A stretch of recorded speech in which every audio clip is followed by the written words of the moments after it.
When I saw my fiancé's mistress walk into our wedding reception wearing that red dress, champagne glass in hand, looking at me with those smug eyes as she said, "I've been sleeping with Daniel for the past year?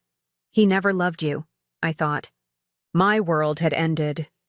By midnight, they would both learn what it means to underestimate the wrong woman. Standing in my own wedding venue on what should have been the happiest day of my life, I realized I had been preparing for this moment all along without even knowing it. I'd love to know which corner of the globe you're watching from. And if this story speaks to you, make sure to subscribe. Tomorrow's video is one you absolutely can't miss. The crystal chandeliers I had personally selected cast a warm glow across the grand ballroom of Rosewood Estate. Everything looked perfect. The cascading white orchids, the hand-carved ice sculptures, the string quartet playing softly in the high corner. 300 guests mingled in their finest attire, celebrating what they believed was my fairy tale ending. If only they knew. My wedding gown, a custom marchesa that had taken 8 months to create, suddenly felt too tight. The 5-carat diamond ring on my finger is too heavy. I stood frozen near the cake table, champagne flute in hand, as I watched a woman I'd never seen before glide through the entrance doors. She wasn't on the guest list. Even from across the room, I knew exactly who she was. The woman wore a fitted red dress that practically screamed for attention among the sea of formal black and subtle pastels. Her dark hair was styled in loose waves, ruby lips curved in a smile that didn't reach her eyes. She moved with the confidence of someone who belonged, though she clearly didn't. Daniel, my fiancé of 3 years, now husband of approximately 2 hours, was across the room speaking with his parents. He hadn't noticed her yet, but when he did, the color drained from his face so quickly I thought he might faint. I watched as he excused himself and made a beeline toward the woman, intercepting her before she could venture further into the reception. Their hushed conversation looked intense, his hand gripping her elbow as he tried to steer her toward the exit. She wasn't budging. That's when I decided to approach them. "Daniel," I said, my voice surprisingly steady. "Aren't you going to introduce me to your friend?" The woman turned to me with a predatory smile. Up close, she was even more striking, late 20s with sharp cheekbones and eyes that held a calculating intelligence. "Olivia," she said, extending her hand to me. "Olivia Martinez. I work with Daniel at the firm." I took her hand, noting the perfect manicure, the expensive watch on her wrist. "Charlotte Winters. Though I suppose it's Charlotte Reynolds now." I glanced at Daniel, whose expression had morphed from panic to resignation. "How do you two know each other exactly?" Before Daniel could speak, Olivia's smile widened. "Oh, we know each other quite well, don't we, Danny?" The nickname landed like a slap. No one called him Danny.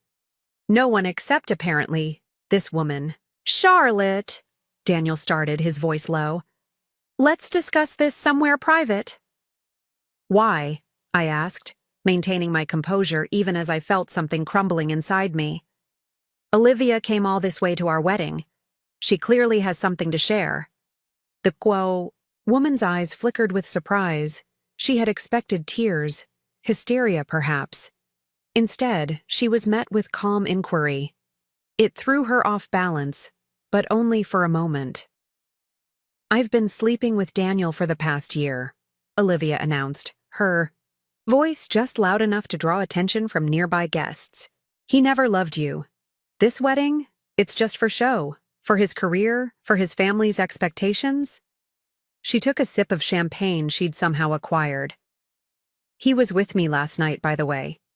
Said he needed to get his last taste of freedom. Isn't that right, Danny?" The string quartet's music seemed to fade away as a strange ringing filled my ears. I looked at Daniel, searching his face for denial, for outrage, for anything that would contradict her words. Instead, I found guilt. "Charlotte," he whispered, reaching for my hand. It's complicated." I pulled away from his touch. "Is it true?" His silence was answer enough. The realization didn't hit me like a tidal wave as I'd always imagined such betrayal would. Instead, it was like watching puzzle pieces I'd been trying to force together finally align themselves into a clear picture. The late nights at the office, the business trips that seemed to multiply after his promotion, the way he'd been distant during our wedding planning, leaving decisions to me because he trusted my judgment. My vision tunneled until all I could see was Daniel's face. The face I'd woken up to for 3 years. The face I'd agreed to see every morning for the rest of my life just 2 hours ago. "How long?" I asked, my voice hollow. "Charlotte, please." "How long?" Daniel swallowed hard. 14 months. 14 months. Nearly half our engagement. While I was selecting invitations and cake flavors, meeting with florists and DJs, he had been building a parallel life with another woman. Olivia stood beside him, triumph written across her features. She'd gotten what she came for, to destroy my perfect day, to stake her claim. What she didn't know was that she had just made the biggest mistake of her life, because Rosewood Estate wasn't just our wedding venue. It was mine.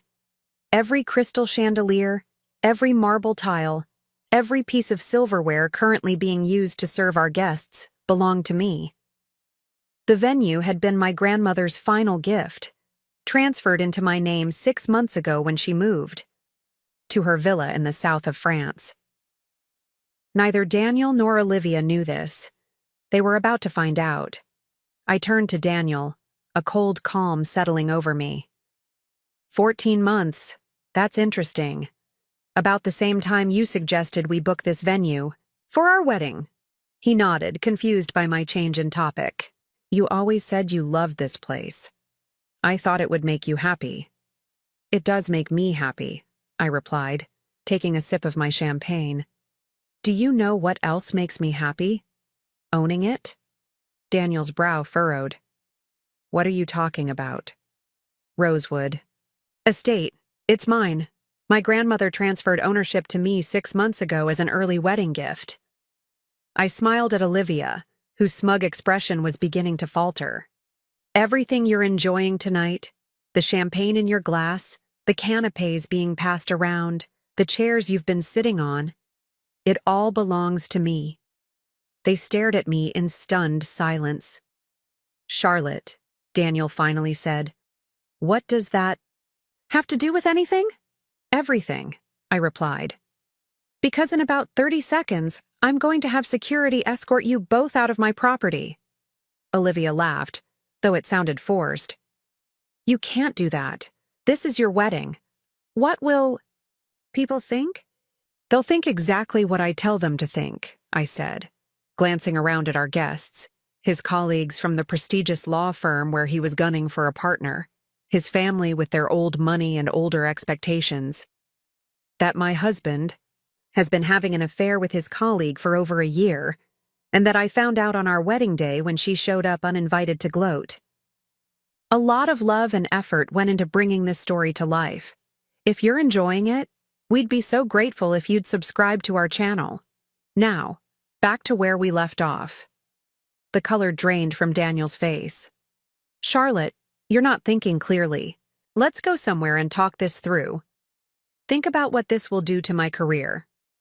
I am thinking very clearly, I replied. For the first time in 14 months, actually. I raised my hand slightly, catching the attention of Marcus, the head of security, who had been with Rosewood since my grandmother's time. He approached immediately. Miss Charlotte? He asked, pointedly using my maiden name. Marcus, please escort Mr. Reynolds and Ms. Martinez off the premises. They're no longer welcome here. Marcus nodded, no questions asked. He'd always been loyal to my family. You can't do this, Daniel hissed, panic rising in his voice. Think about what you're throwing away. I looked at him, really looked at him, and saw not the man I'd fallen in love with, but a stranger who had been deceiving me while I planned our future. I'm not throwing away anything of value, I said, removing my wedding ring and placing it in his palm. You did that a year ago.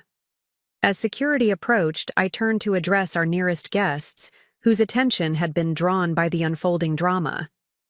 Ladies and gentlemen, I announced, my voice carrying across the now quieting room. I'm afraid I have an announcement to make. The celebration will continue, but it's no longer a wedding reception. Consider it a party to celebrate new beginnings, specifically mine. Murmurs rippled through the crowd as Marcus and another security guard flanked Daniel and Olivia. You'll regret this, Daniel said, his face contorted with anger and embarrassment as he was led away. You're making a scene. No, I corrected. Him. I'm making an exit. You're the one making a scene. As they were escorted toward the doors, I felt a hand on my shoulder. It was my best friend, Zoe, who had been watching the confrontation from a distance. Charlotte, what's happening? Why are they taking Daniel away? I took a deep breath, steeling myself for the first of many explanations I would give that night. It seems I married a man who's been having an affair for the past year, I said, loud enough for nearby guests to hear. And his mistress just crashed our wedding to tell me all about it. The gasps and whispers spread like wildfire. I watched as Daniel and Olivia disappeared through the grand double doors, cast out of the fantasy wedding they had both helped create, one through active planning, the other through active deception. Little did they know, this was only the beginning of what I had in store for them, because while they had been sneaking around behind my back, I had inadvertently been building the perfect stage for their downfall. I turned back to the stunned crowd, the champagne flute raised high.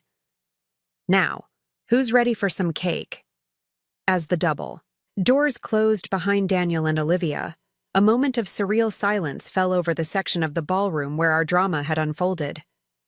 I stood there, still in my wedding dress, aware that all eyes were turning toward me. This wasn't how I had imagined spending the evening of my wedding day, but then again, nothing about this day was turning out as planned. Zoe squeezed my hand. What do you need right now? I took a deep breath. Get me Gregory Walsh. Gregory was my grandmother's attorney who had handled the transfer of Rosewood Estate to my name. He was also, conveniently, a guest at my wedding. While Zoe went to find him, I walked to the center of the ballroom, gesturing for the string quartet to pause. The microphone that had been set up for toasts was waiting. First, I want to thank everyone for coming tonight, I began, my voice steadier than I felt. As some of you may have witnessed, I've just learned that my husband of 2 hours, has been having an affair with his colleague for the past 14 months. Gasps echoed throughout the room. Daniel's mother, Victoria Reynolds, a woman who had never quite approved of me despite my family's social standing, looked like she might faint. I understand this puts many of you in an awkward position. I continued. Especially those of you who work with Daniel at Reynolds, Blackwell, and Morgan. I spotted several of the partners from Daniel's law firm shifting uncomfortably. Please know that you're welcome to stay and enjoy the evening. After all, the food is paid for, the band is here, and the champagne is excellent. Or you may leave, if you feel that's appropriate. Either way, I understand. I took a moment to scan the room, meeting confused and sympathetic gazes. What I won't be doing is hiding in shame or pretending this didn't happen. Daniel made his choice, and now I'm making mine. From the corner of my eye, I saw Gregory approaching Zoe. Perfect timing. Now, if you'll excuse me, I have some business to attend to. Please, enjoy the reception. Consider it a party celebrating new beginnings. I handed the microphone to the bewildered DJ and made my way to Gregory, who looked concerned but not entirely surprised. At 65, with silver hair and sharp eyes behind his glasses, Gregory Walsh had seen enough wealthy family drama to last several lifetimes. Charlotte, he said quietly, Zoe tells me there's been a development.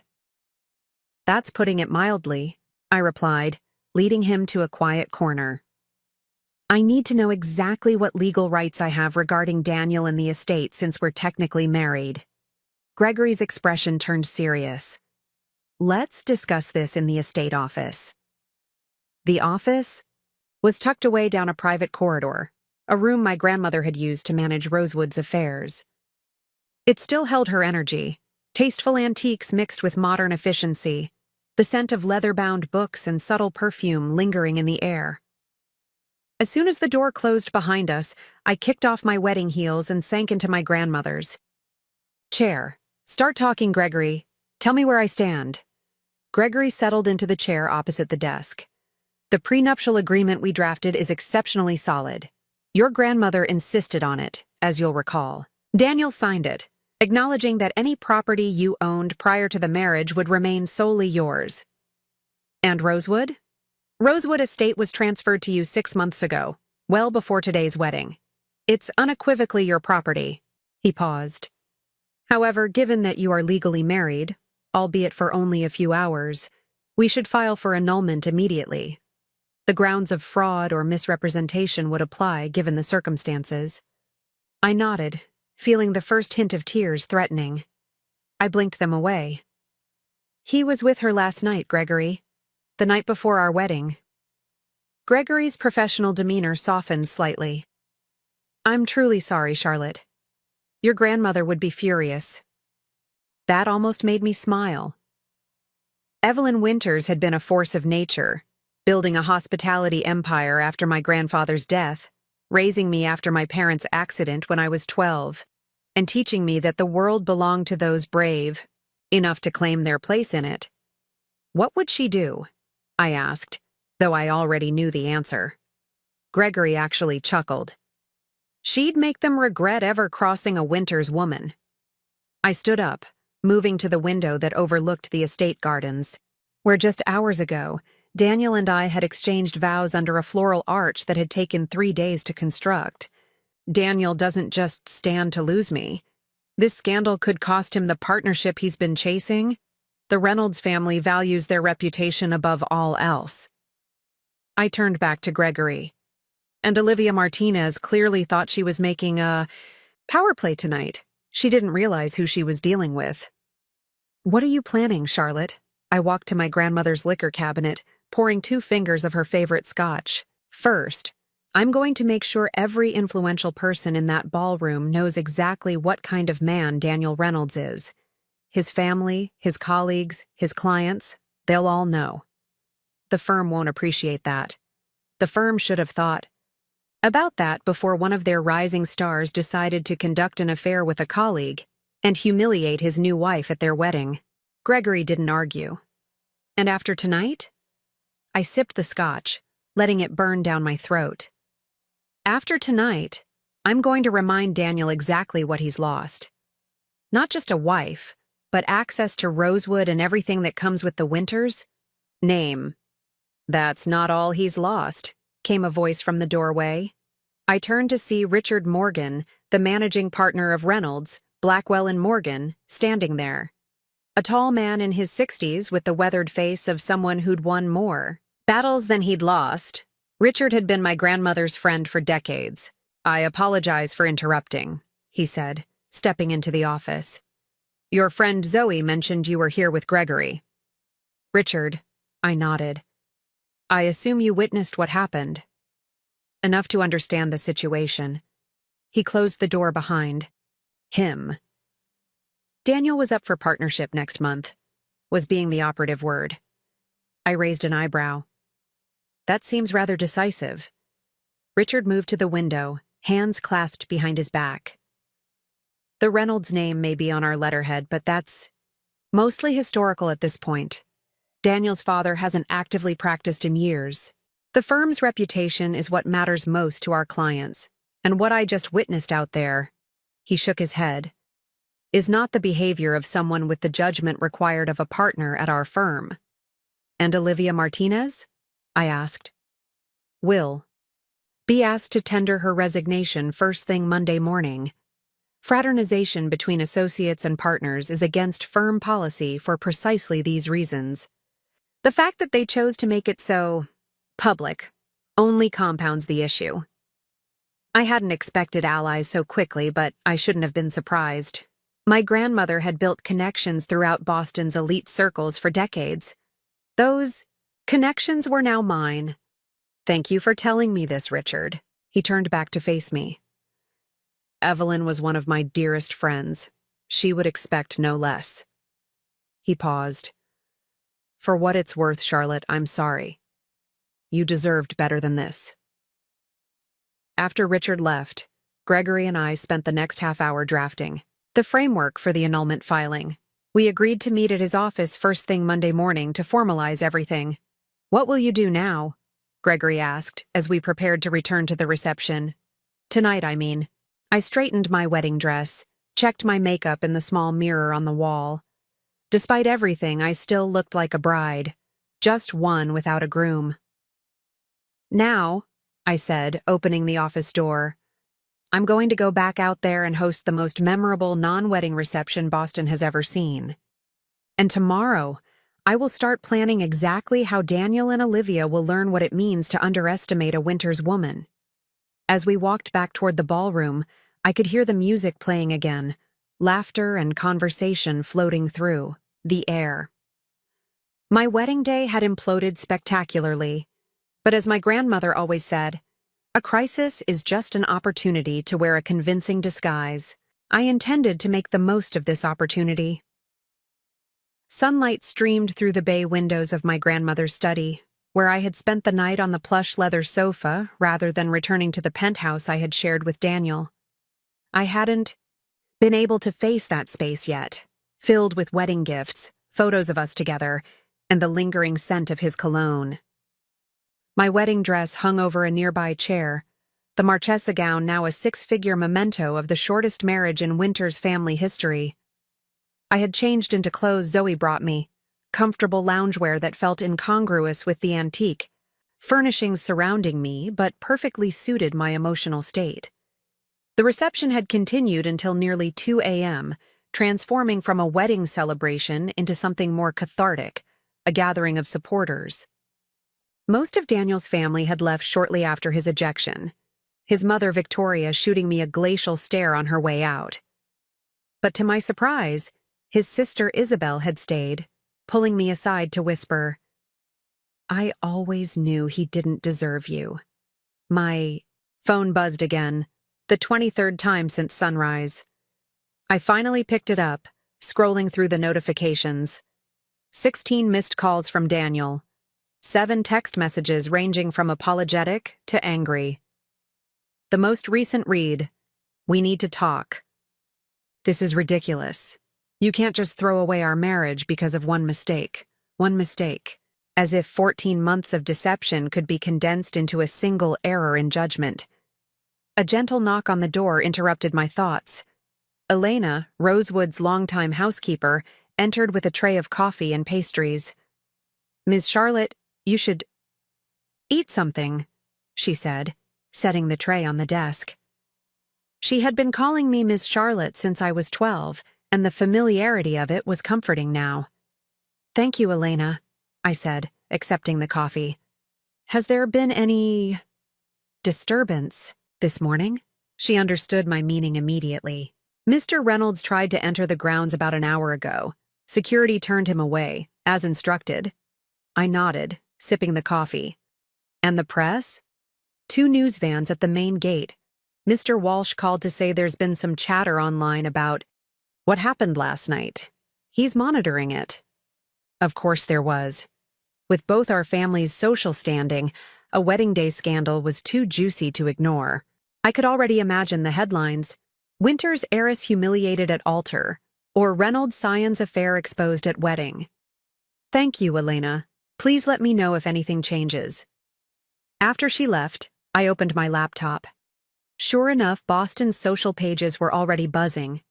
Someone had managed to take a photo of Daniel and Olivia being escorted out of Rosewood, his face a mask of rage, her red dress a splash of color against the night. The photo had gone viral within hours. What intrigued me, however, were the comments beneath the articles. While some revealed in the drama, many expressed support for me, particularly women who saw the situation as a cautionary tale of male entitlement. Winter's revenge was already trending locally. It wasn't the kind of fame I had ever sought, but I couldn't deny its potential usefulness. My phone rang again. Zoe this time. I answered immediately. "Hey, how are you holding up?" Her voice was gentle. "Concerned. Better than expected," I replied honestly. "How's damage control going?" Zoe, who ran one of Boston's premier PR firms, had insisted on handling the public relations aspect of my implosion of a wedding. "I've drafted a statement for your approval. Simple, dignified, but doesn't let Daniel off the hook. And I've been fielding calls from journalists all morning." "Any particularly worrying angles?" "Just one. Olivia Martinez is apparently trying to shop her side of the story. Claims Daniel promised to leave you months ago but kept stalling." I laughed, though there was no humor in it. "Let her talk. It only makes them both look worse." "That's my girl," Zoe said approvingly. "Also, you should know that several of Daniel's clients have already called my office, trying to get in touch with you." That was interesting. "What do they want?" "To jump ship, I think. The Winters name carries more weight than Reynolds in this town, especially after last night." I contemplated this development. My grandmother had built Winters Hospitality Group into one of the largest luxury venue and hotel companies on the East Coast. Rosewood Estate was just the crown jewel in a portfolio that included properties from Maine to Florida. The Reynolds family, while respected in legal circles, couldn't match our influence or reach. "Tell them I'll be taking meetings starting Wednesday," I decided. "And Zoe, make sure Daniel knows about it." She chuckled. "With pleasure." After hanging up, I forced myself to eat a croissant while scrolling through emails. One in particular caught my attention, from Olivia Martinez, sent at 5:43 a.m. "Charlotte, we should meet. There are things about Daniel you don't know. Things that happened before last night. This isn't as simple as you think. I'm at the Harbor Hotel until tomorrow. Room 412. Olivia." I stared at the message, trying to decipher its tone. Was it a trap? A genuine attempt at, what, reconciliation? Unlikely. A power play? Possibly. Or perhaps she was already realizing that her actions had consequences beyond the momentary satisfaction of disrupting my wedding. I forwarded the email to Gregory with a simple question. "Worth hearing what she has to say?" His reply came. Minutes later, "Knowledge is power. Take security with you if you go. A sound strategy." I tucked it away for later consideration. First, I had more pressing matters to attend to. Opening a new browser tab, I logged into the Winters Hospitality Group system. As a board member and major shareholder, I had access to all our property's information. Daniel and I had been scheduled to leave for our honeymoon today, 2 weeks at our exclusive resort in the Maldives, a resort that, like Rosewood, belonged to the Winters portfolio. With a few clicks, I canceled our reservation and the private jet that would have taken us there. Then, after a moment's thought, I booked the presidential villa for Zoe instead. She deserved a vacation after handling this mess. My phone buzzed with another text from Daniel. "At least give me my things from the penthouse. I have nothing but the tux I was wearing yesterday." I smiled coldly at the message. The penthouse was in my name as well. Another gift from my grandmother when I turned 25. Daniel had moved in after our engagement, bringing his designer suits and collection of luxury watches. He seemed to have forgotten that detail in the chaos of the past 18 hours. "Your items will be packed and delivered to your parents' house by the end of the week," I texted back. "Any attempt to enter the penthouse before then will be considered trespassing." His response was immediate. "This is ridiculous, Charlotte. You can't just erase 2 people's lives together in a day." "You're right," I replied. "It took you 14 months of lying to do that." I set the phone down, my hands trembling slightly. Despite my composed exterior, the pain was still raw, a persistent ache beneath the anger and determination. I loved Daniel, had built my future around a shared vision that had apparently been a mirage. Another knock at the door. This time it was Marcus, the head of security. "Ms. Winters, Mr. Reynolds is at the south gate again. He's becoming insistent." I sighed, standing up. "Show me the security feed." Marcus led me to the small monitoring room adjacent to the study. On one of the screens, I could see Daniel's Aston Martin parked haphazardly by the ornate iron gates that marked Rosewood's south entrance. He was arguing with a security guard, gesturing wildly. Even through the soundless feed, his frustration was palpable.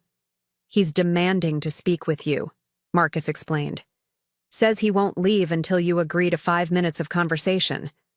I studied the screen, noting Daniel's disheveled appearance, still in yesterday's clothes, his hair a mess, so unlike his usual polished self.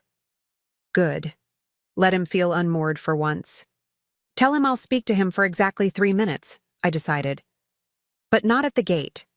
Have him escorted to the garden pavilion, and make sure he understands that if he deviates from the path or attempts to enter the main house, he'll be removed." "Immediately." Marcus nodded. "And would you like a security present during your conversation?" "No need. He's angrier than dangerous." I paused, but stay within earshot. 20 minutes later, I walked across the manicured lawn toward the garden pavilion, a white marble structure surrounded by rose bushes that was often used for intimate wedding ceremonies. The irony wasn't lost on me. Daniel was pacing inside, stopping abruptly when he saw me approach. He had loosened his bow tie, and his formerly crisp tuxedo shirt was wrinkled beyond repair. "Charlotte," he began, taking a step toward me. I held up my hand. "Stay where you are. Your 3 minutes start now." He exhaled sharply, running a hand through his hair. "This is insane. We were married yesterday. We took vows." "Vows you had already broken before you spoke them," I pointed out, keeping my voice level. "What do you want, Daniel?" "I want to explain. What Olivia did, showing up like that, was completely inappropriate.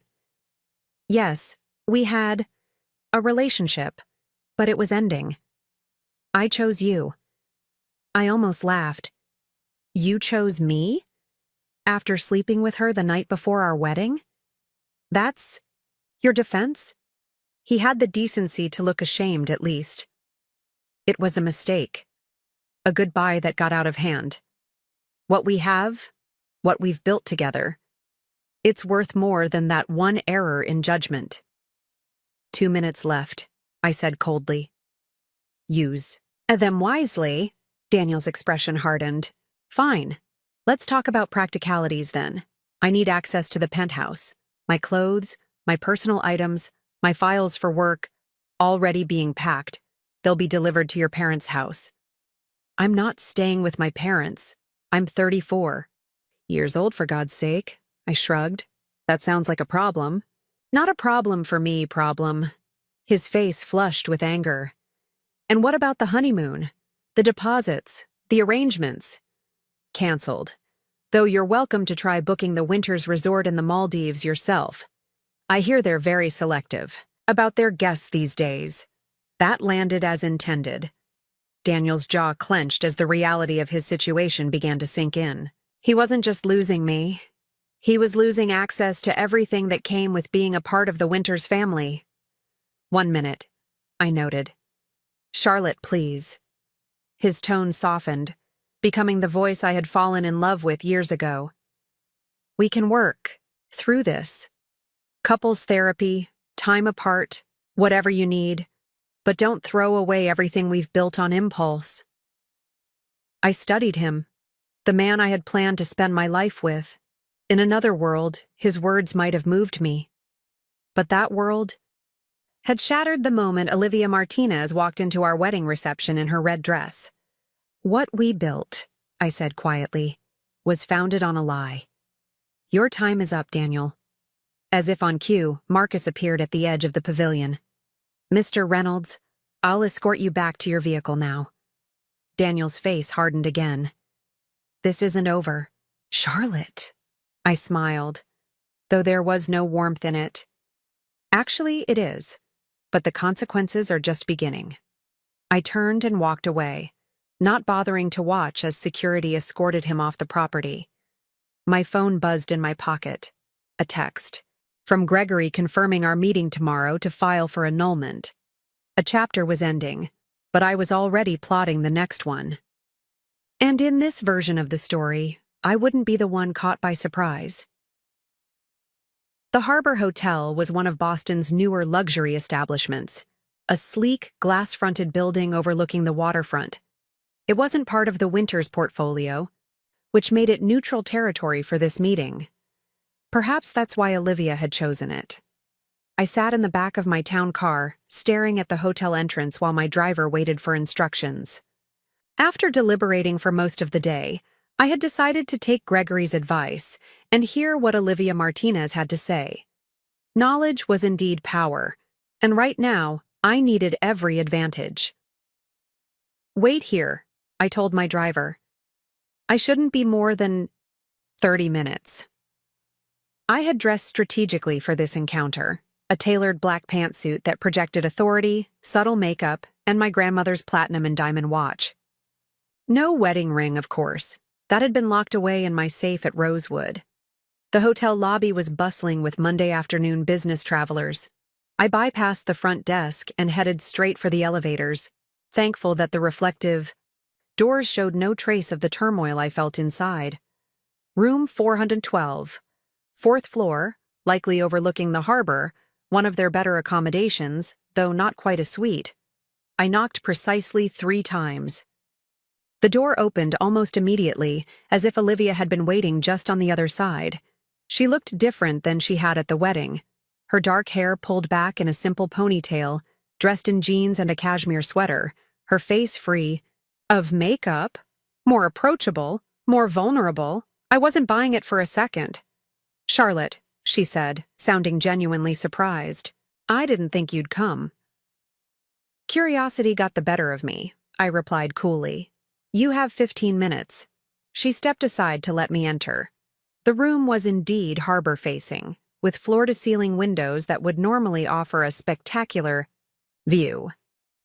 Today, heavy rain obscured the scenery, turning the world outside into a gray blur. "Can I get you anything? Coffee? Water?" She gestured awkwardly to the room's minibar. "This isn't a social call, Olivia. You said there were things about Daniel I didn't know. I'm here to listen, not to bond." She nodded, sitting on the edge of the bed while I remained standing, arms crossed. "First," she began, "I want to apologize for how I approached things at your wedding. It was cruel and unnecessary. I was angry." 14 minutes, I replied, glancing at my grandmother's watch. Olivia sighed. "I deserve that. But what I'm about to tell you isn't about hurting you further. It's about making sure you understand who Daniel really is." She reached for her phone on the nightstand, unlocking it and scrolling through what appeared to be text messages. "Daniel and I didn't just have an affair," she continued. "We had a relationship, one that started before he ever met you." That caught me off guard. "Daniel and I have been together for 3 years. He told me he'd only known you for 18 months. He lied. We've been involved on and off for nearly 5 years. We met during law school." She handed me her phone. "These are screenshots of conversations going back to when he first told me about you." I took the phone, scanning through the messages. There were dozens of them, spanning years. In the earlier ones, Daniel referred to me as his ticket into the Winters fortune. In later messages, he detailed plans to secure the relationship, while keeping Olivia on the side. My stomach clenched, but I kept my expression neutral as I continued scrolling. One message from a year ago read, "Wedding planning is a nightmare, but worth it for access to her family's connections. Just need to play the devoted fiancé a bit longer." I handed the phone back to Olivia, my mind racing to process this new information. "Why show me this now? Why not before the wedding?" "I tried," she said, and for the first time, I detected genuine emotion in her voice. 3 times I came close to contacting you. Each time, Daniel convinced me that he was just stringing you along. that eventually he would leave you for me. The night before your wedding, he swore it would be the last time. We'd have to hide. But you didn't believe him. She shook her head. Something felt different. He was too final about it. So I checked his email while he was in the shower. Her voice hardened. He had already booked a romantic getaway with another woman for next month. Not you. Not me. Someone else entirely. The revelation shouldn't have shocked me after everything else, but it did. The betrayal was even deeper than I had imagined. Who? I asked, trying to keep my voice steady. Jessica Harding, an associate at Montgomery and Phillips. The name was familiar, a rival firm that often faced off against Reynolds, Blackwell, and Morgan in court. The pieces were falling into place. Industrial espionage, I murmured. He's been sleeping with women at competing firms. Olivia nodded grimly. It's his pattern. He did it at his previous firm, too. Uses women to gain inside information, then leverages it for his cases. It's how he's risen so quickly despite being mediocre at actual law. I moved to the window, staring out at the rain-blurred harbor. My mind was calculating, connecting dots I should have seen long ago. The convenient case insights Daniel would suddenly have. The competitors who mysteriously made critical errors when facing him in court. His insistence on handling certain clients personally. Why should I believe you? I asked, turning back to face her. This could be an elaborate attempt to hurt him or me, even further. She reached into the nightstand drawer and pulled out a USB drive. Because I copied everything, emails, text messages, photos, even recorded conversations where he discusses his strategy. It's all here. I made no move to take it. And what do you want in exchange for this information? Money? Revenge? Nothing from you? Olivia replied, setting the drive on the desk. Consider it a peace offering. What you do with it is your business. I studied her, trying to discern her true motivations. You're out of a job because of what happened. The firm is forcing your resignation. She smiled thinly. Actually, I submitted my resignation this morning. I start at the district attorney's office next month. I've been planning my exit from Reynolds Blackwell for a while. That was unexpected. The DA's office? That's quite a change of direction. Not really. I've always been more interested in prosecution than corporate law. Daniel knew that. It's partly why he targeted me. Thought I might provide insight into the DA's strategies. I finally took a seat in the armchair by the window, processing everything. If what you're saying is true, Daniel hasn't just been unfaithful. He's been engaging in potentially criminal behavior. Professional misconduct at minimum, Olivia agreed.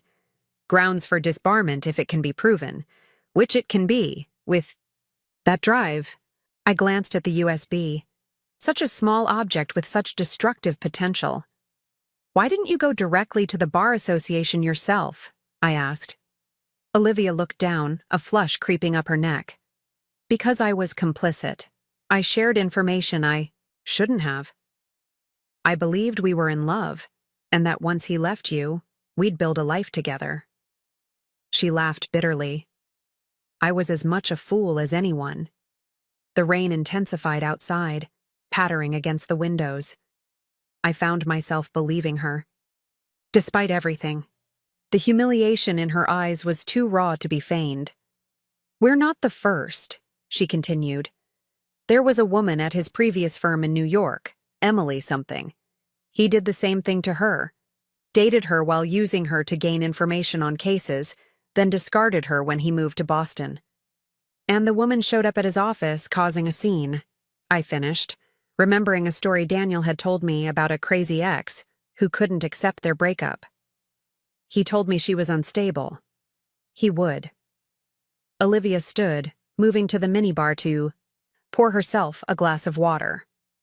Daniel has a talent for rewriting history to make himself the hero, or at least the victim.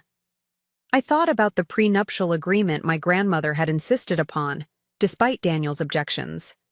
About her cryptic comment that Men who resist prenups often have more to hide than their assets. She had seen something in him that I had been too blinded by love to notice.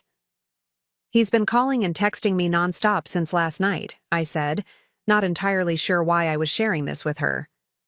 Alternating between apologies and demands. Classic Daniel. He hates losing control of a situation. She hesitated. "You should know. He might not be as financially stable as he appears. He has gambling debts, significant ones." Another piece of the puzzle clicked into place. His eagerness to access my family's wealth and connections. His desperation to make partner. I stood, having heard enough. "Thank you for this information, Olivia. Misguided as your methods were, I believe you thought you were doing the right thing by coming to my wedding." She looked surprised at my shift, in tone. "So you don't hate me?" "Oh, I'm still angry about how you chose to deliver the news," I clarified. "But I'm beginning to see that Daniel manipulated us both." I picked up the USB drive. "And now, thanks to you, I have everything I need to ensure he can never do this to anyone else." As I moved toward the door, Olivia called after me. "What are you going to do with that information?" I paused, hand on the doorknob. "That depends on Daniel. I believe in proportional responses." "Meaning?" "Meaning if he accepts the annulment quietly and disappears from my life. Perhaps this stays between us. If he chooses to make things difficult." I shrugged. "Then Boston's legal community learns exactly who Daniel Reynolds really is."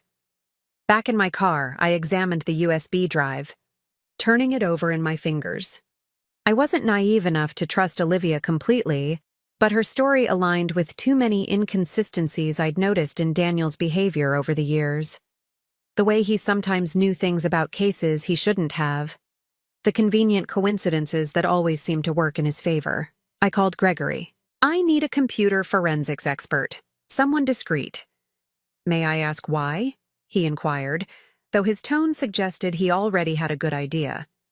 "I've received some information about Daniel that needs verification. Files, emails, possibly recordings. I'll have someone meet you at my office in an hour." He paused. "Charlotte, whatever you're planning." "Don't worry, Gregory. I'm my grandmother's granddaughter. I understand the value of patience and precision." As my car pulled away from the Harbor Hotel, I felt a strange sense of clarity. The pain of betrayal was still there, but it was being channeled into something more productive. A determination to see justice done. Not just for me, but for all. The women Daniel had used as stepping stones in his career. My phone buzzed with a text from Daniel. "We need to talk about the annulment. My lawyer will be contacting yours." So he was lawyering up. Interesting. I sent back a single response. "Choose your next steps carefully, Daniel. You have more to lose than you realize." Then I silenced my phone and watched the rain-soaked city pass by outside the window. The game had changed. And this time, I knew all the players. Gregory Walsh's office occupied the top floor of a historic brick building in Boston's financial district. Unlike the sleek, modern law firms that dominated the area, Walsh & Associates maintained an old-world aesthetic, dark wood paneling, leather-bound law books, and oriental rugs that had likely cost more than most people's cars. I sat in Gregory's private conference room, watching as Julian Chen, the computer forensics expert, methodically examined the contents of Olivia's USB drive. Julian was a former FBI cybersecurity specialist who now ran his own consulting firm. According to Gregory, he was the best in the business, and completely discreet. "This is extensive," Julian commented, eyes fixed on his laptop screen. "Whoever compiled this was very thorough." "What exactly are we looking at?" Gregory asked, standing behind Julian to view the monitor. "Emails, text message backups, photos, voice recordings, even financial records." Julian clicked through several folders. "All appear to be authentic based on metadata and digital signatures, though I'll need more time to verify everything completely." leaned forward. How damaging is it? Julian looked up, his expression grave. If you're asking from a legal ethics perspective, career-ending. There's clear evidence of Mr. Reynolds using relationships to gain privileged information about cases and opposing counsel strategies. Gregory whistled softly. The Bar Association would have a field day with this. Disbarment would be the minimum consequence. And from a criminal perspective? I pressed. Julian hesitated. Some of these communications could potentially constitute corporate espionage, especially those related to confidential client information. It would depend on how the information was used. Gregory placed a hand on my shoulder. Charlotte, you need to think carefully about how to proceed. Using this information carries significant responsibility and risk. I nodded, understanding his concern. I'm not looking to destroy anyone unnecessarily, but I do need protection, and I need to understand exactly what I'm dealing with. Julian continued scrolling through files. There's something else here you should see. He opened a folder labeled Financial and clicked on a spreadsheet. These appear to be records of gambling debts, significant ones, and communications with less than reputable lenders. I scanned the numbers, my stomach sinking. The amounts were staggering. Hundreds of thousands of dollars owed to entities with names like Coastal Investments and Summit Holdings, which even I recognized as fronts for loan sharks. He's been borrowing from criminal organizations, I murmured, the full picture becoming clearer. That's why he was so desperate to marry me, to access my trust fund. Gregory's expression darkened. This puts things in a new light. If he's involved with these people, there could be more at stake than just his career. A memory surfaced. Daniel's insistence 6 months ago that we combine our finances after the wedding. His casual suggestion that my trust fund could be put to better use through investments he knew about. I had resisted, citing my grandmother's advice to always maintain financial independence, even in marriage. I want everything verified, I told Julian. Every email, every recording, every financial record. And I want to know who these lenders really are. Julian nodded. I'll need a few days to be thorough. You have until Friday, I replied, standing up.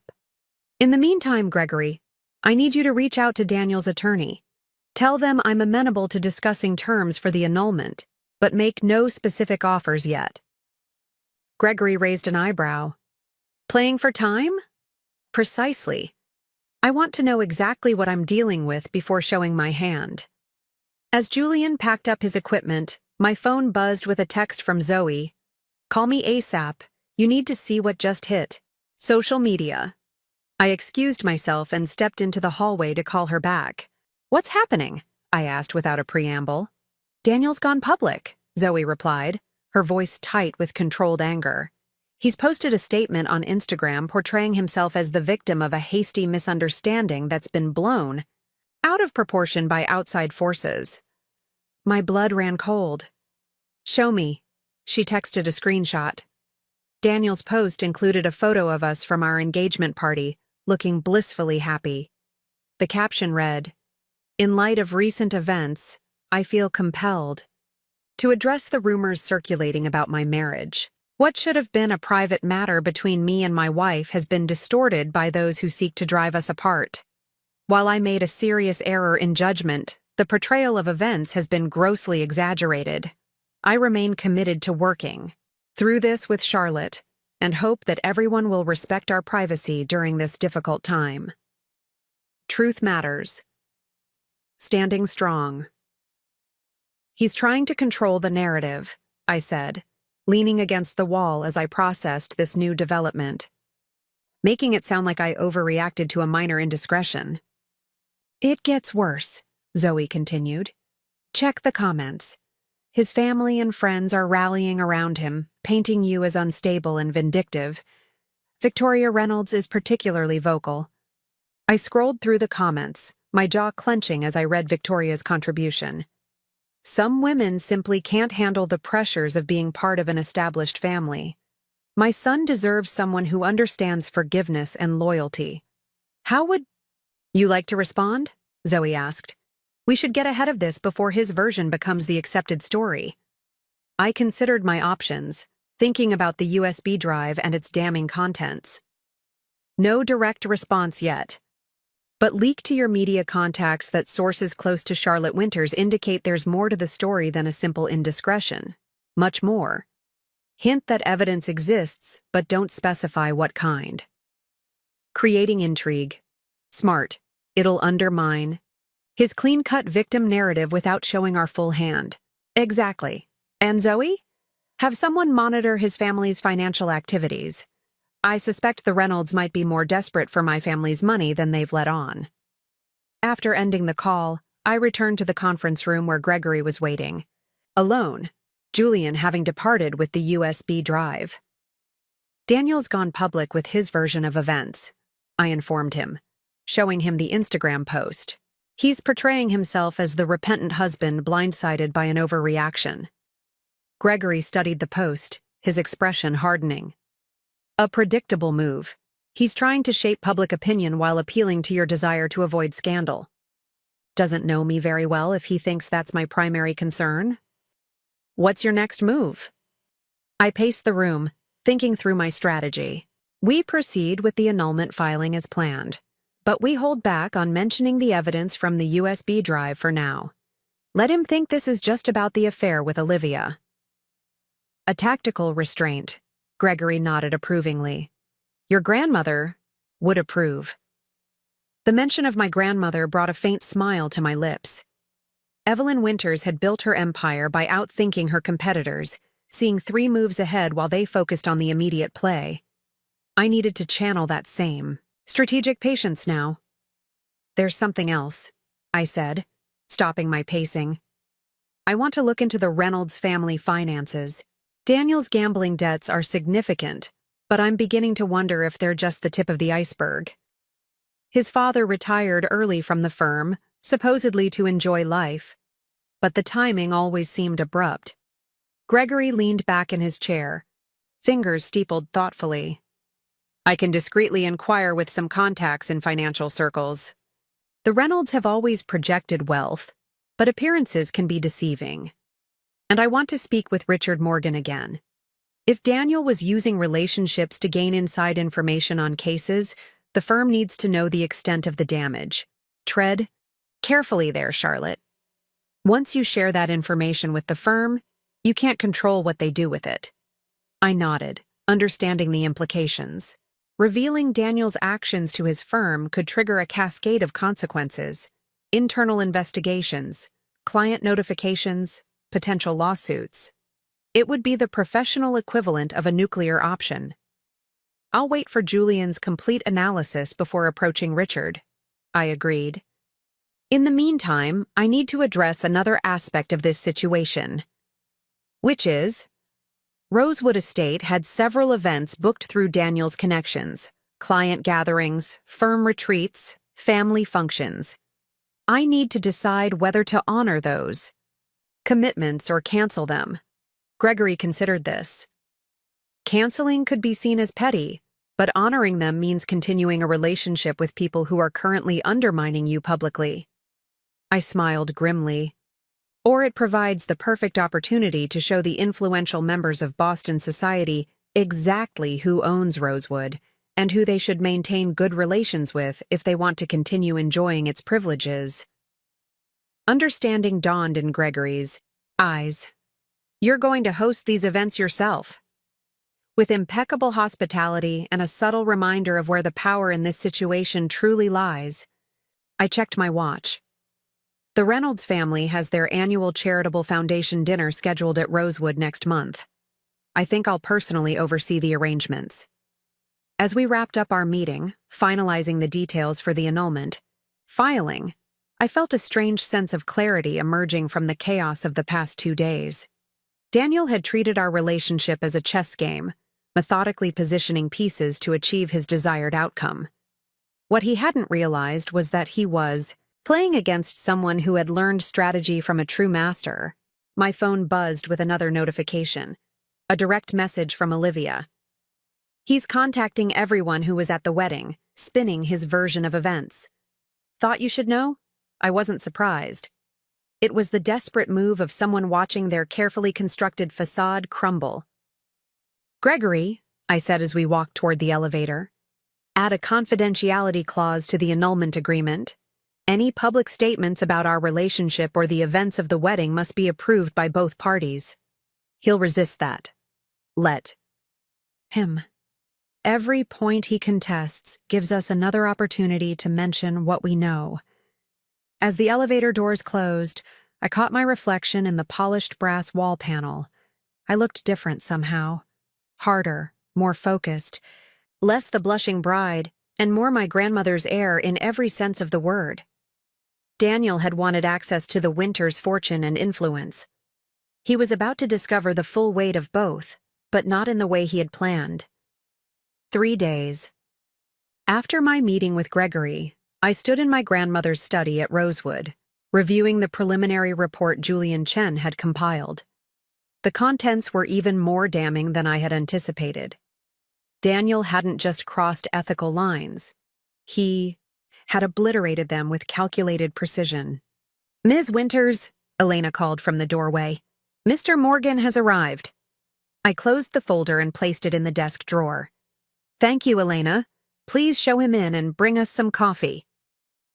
Richard Morgan entered a moment later, looking every bit the distinguished attorney in his tailored navy suit and wire-rimmed glasses. At 65, he still commanded respect throughout Boston's legal community, not just for his courtroom skills, but for his unwavering ethical standards. It was part of why I had decided to trust him with what I'd discovered. "Charlotte," he greeted me warmly, taking the seat I offered across from the desk. "You're looking well, all things considered." "Appearances can be deceiving," I replied with a small smile. "But I'm managing." Elena returned with coffee, setting the silver service on the desk before discreetly withdrawing. "I appreciate you meeting me here rather than at your office," I said, pouring us each a cup. "What I need to discuss is sensitive." Richard nodded, accepting the coffee. Daniel has been making quite a spectacle of himself. His public appeal for reconciliation has generated significant sympathy in certain circles. I imagine Victoria Reynolds is leading that particular chorus. Indeed, she's been rather vocal at the club. He sipped his coffee. However, those who know you and know your grandmother are reserving judgment. Evelyn was not one to suffer fools, and you've inherited her discernment. I smiled at that. It was perhaps the highest compliment he could offer. "Richard, what I'm about to share with you goes beyond marital indiscretion. It directly impacts your firm and potentially your clients." I unlocked the desk drawer and retrieved the folder. I've had this information independently verified by a forensic specialist. I slid the folder across the desk. Richard opened it, his expression shifting from curiosity to concern, to something approaching anger as he scanned the contents. "My God," he murmured, flipping through pages of evidence. This is a systematic pattern of using personal relationships to obtain confidential information from competing firms, I finished for him. "Yes."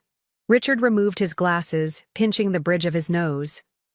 "How did you obtain this?" "Olivia Martinez provided the initial evidence. My specialist verified its authenticity and uncovered additional material." "Does Daniel know you have this?" I shook my head. "Not yet. I wanted to speak with you first, out of respect for your firm and for my grandmother's long relationship with you." Richard continued examining the documents, his legal mind clearly processing the implications.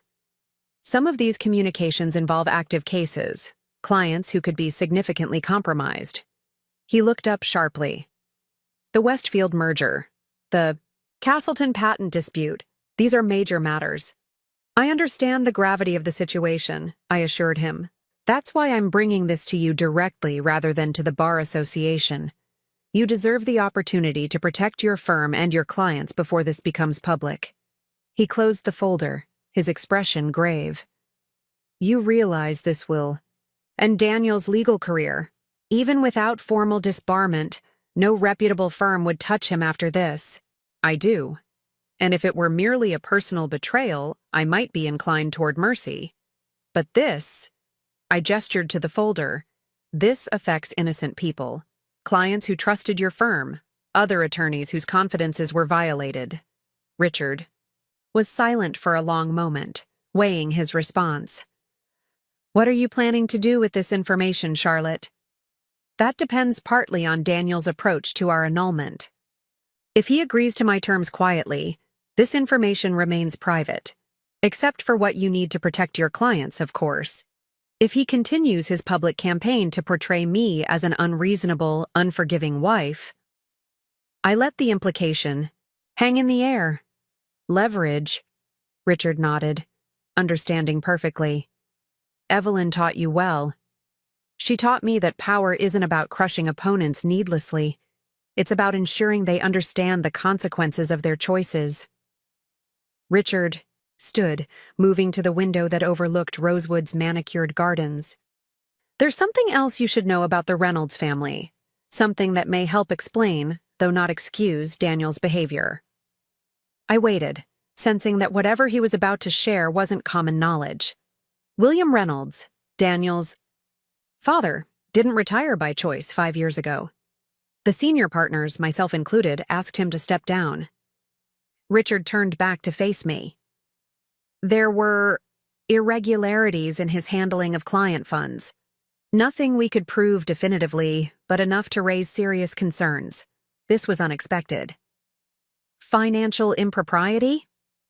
We believe he was borrowing from client accounts to cover personal expenses. When confronted, he agreed to retire rather than face an internal investigation. The firm covered the shortfalls quietly to protect our reputation. The pieces were falling into place, and the Reynolds family has been struggling financially ever since. Richard nodded. William was living beyond his means for years. Vacation homes, private jets, lavish parties. The trappings of success without the substance to support it. When that revenue stream ended, Daniel needed a new source of funds, I concluded. Hence the gambling, the desperate attempts to make partner, and of course, marrying into the Winters fortune. It appears so. Victoria has been liquidating assets quietly, family heirlooms, art collections. They still maintain appearances, but the foundation is crumbling. I absorbed this new information, feeling an odd mix of vindication and sadness. The Reynolds family had projected wealth and prestige for generations, looking down on others they deemed less established, including at times me, despite my family's considerable fortune. To learn it had been partially a facade was both illuminating and troubling. Thank you for telling me this, Richard. It provides important context. He returned to his seat, his expression serious. What will you do now? I considered my options. Carefully. Regarding the firm, that's your decision. You need to protect your clients and your reputation. As for Daniel and our annulment, I'll proceed as planned, but with this additional understanding of his motivations. Richard nodded, seemingly relieved by my measured response. I should warn you, the Reynolds family won't go down without a fight. Victoria, especially, is fiercely protective of their social standing. I'm counting on it, I replied with a small smile. Which brings me to another matter. The Reynolds Family Foundation dinner is scheduled at Rosewood next month. I assume the firm is still planning to attend? It's our most significant charity event of the year, Richard confirmed, looking slightly uncomfortable. Though, under the circumstances, I wanted to proceed as planned, I said, surprising him. With one modification, I'll be hosting personally. As the owner of Rosewood Estate, understanding dawned in his eyes. A power move. A reminder of reality, I corrected gently. The Boston social world needs to understand that the Winters name and properties continue regardless of my marital status. And the Reynolds family needs to recognize that burning bridges with me has consequences beyond the personal. Richard Boy. actually chuckled. Evelyn would be proud. She always said the most effective demonstrations of power are the ones that appear effortlessly gracious. As our meeting concluded and I walked Richard to the door, he paused to examine a photograph. On the side table, my grandmother in her prime, standing proudly in front of Rosewood Estate on its opening day. "She built all this from nothing, you know," he said softly.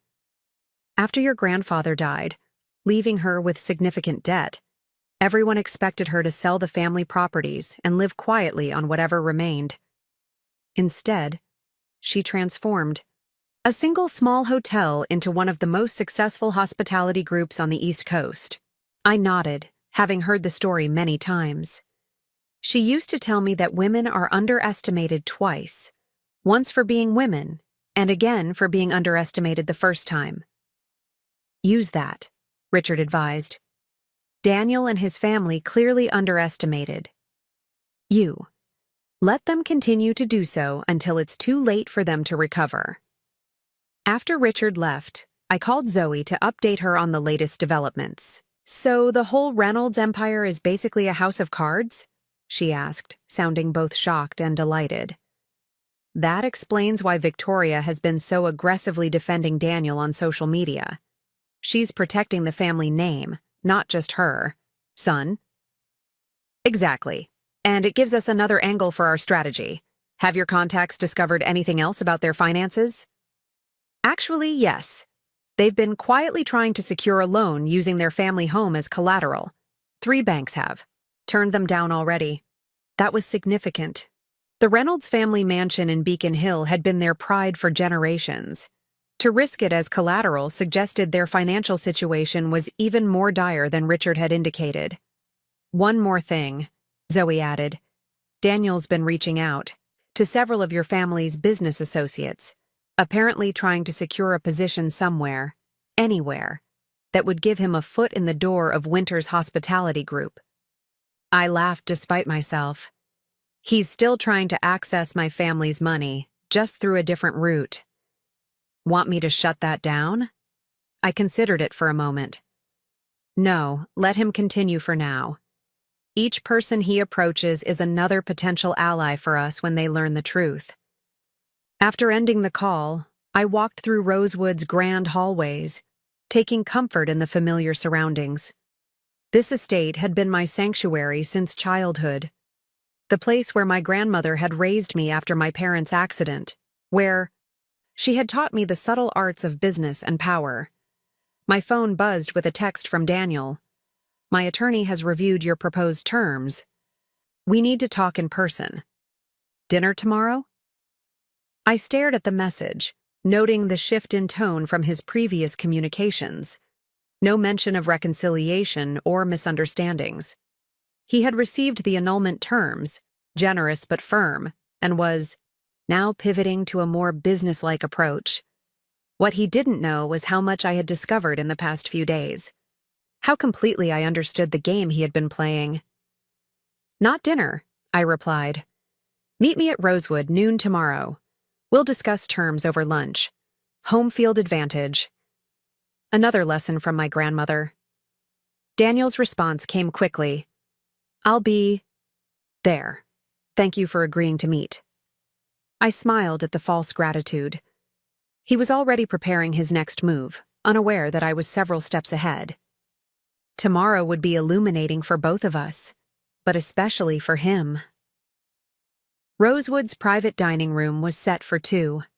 I had chosen this space deliberately, intimate enough for conversation, but with floor-to-ceiling windows overlooking the estate gardens, a constant reminder of exactly where we were meeting and who owned it.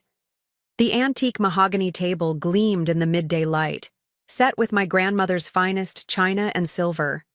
A power lunch in every sense of the word. I arrived, early, wearing a cream silk blouse and tailored black pants, my grandmother's sapphire pendant at my throat. Professional but unmistakably expensive. Another subtle reminder of what Daniel was losing. Marcus appeared at the doorway. "Ms. Winters, Mr. Reynolds has arrived. Shall I bring him up?" "Please do," I replied, straightening a fork that was already perfectly aligned. And Marcus? Stay within earshot. I don't anticipate any problems, but… Of course. He nodded, understanding perfectly. When Daniel walked in minutes later, I was struck by the change in his appearance. Gone was the disheveled, desperate man who had confronted me in the garden pavilion days earlier. In his place stood the polished attorney I had fallen in love with, impeccably dressed in a charcoal suit, his dark hair perfectly styled, his posture radiating confidence. It was all facade, I knew now, but an effective one. "Charlotte," he greeted me, his voice warm as if we were meeting for a regular date. "Thank you for seeing me." I remained seated, gesturing to the chair across from me. "Please, sit. Lunch will be served shortly." He took the offered seat, his eyes scanning the room, taking in the expensive furnishings, the view of the estate grounds. I could almost see him calculating what he had lost access to. "I've been staying with my parents," he offered as if making casual conversation. "It's temporary, of course, until we resolve this situation." "Is that what we're calling it now?" I asked, my voice pleasantly neutral. "A situation?" Daniel had the grace to look momentarily abashed. "I've had time to reflect on my actions. What I did was inexcusable." "Which part? The 14-month affair with Olivia? Sleeping with her the night before our wedding? Or inviting her to the reception? To humiliate me publicly?" "I didn't invite her," he said quickly. "She came on her own. I would never have… Let's not lie to each other anymore, Daniel. It's a waste of both our time." I sat back as a server entered with the first course, a chilled lobster salad. "You wanted to discuss the annulment terms?" Daniel waited until the server had left before leaning forward. "Charlotte, the terms you're proposing are extreme. I understand you're hurt, but extreme?" I raised an eyebrow. "I'm not asking for alimony. I'm not claiming any of your assets. I'm simply requiring a complete separation, a mutual non-disclosure agreement, and your written surrender of any claims to Rosewood Estate or any Winters family properties or businesses." "It's the non-disclosure that concerns me," he admitted.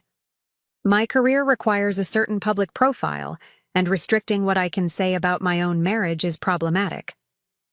I took a bite of the salad, savoring the perfectly seasoned lobster before responding. "Your career. Yes, let's talk about that. How is the partnership track looking at Reynolds, Blackwell, and Morgan these days?" His fork paused midway to his mouth. "What do you mean?"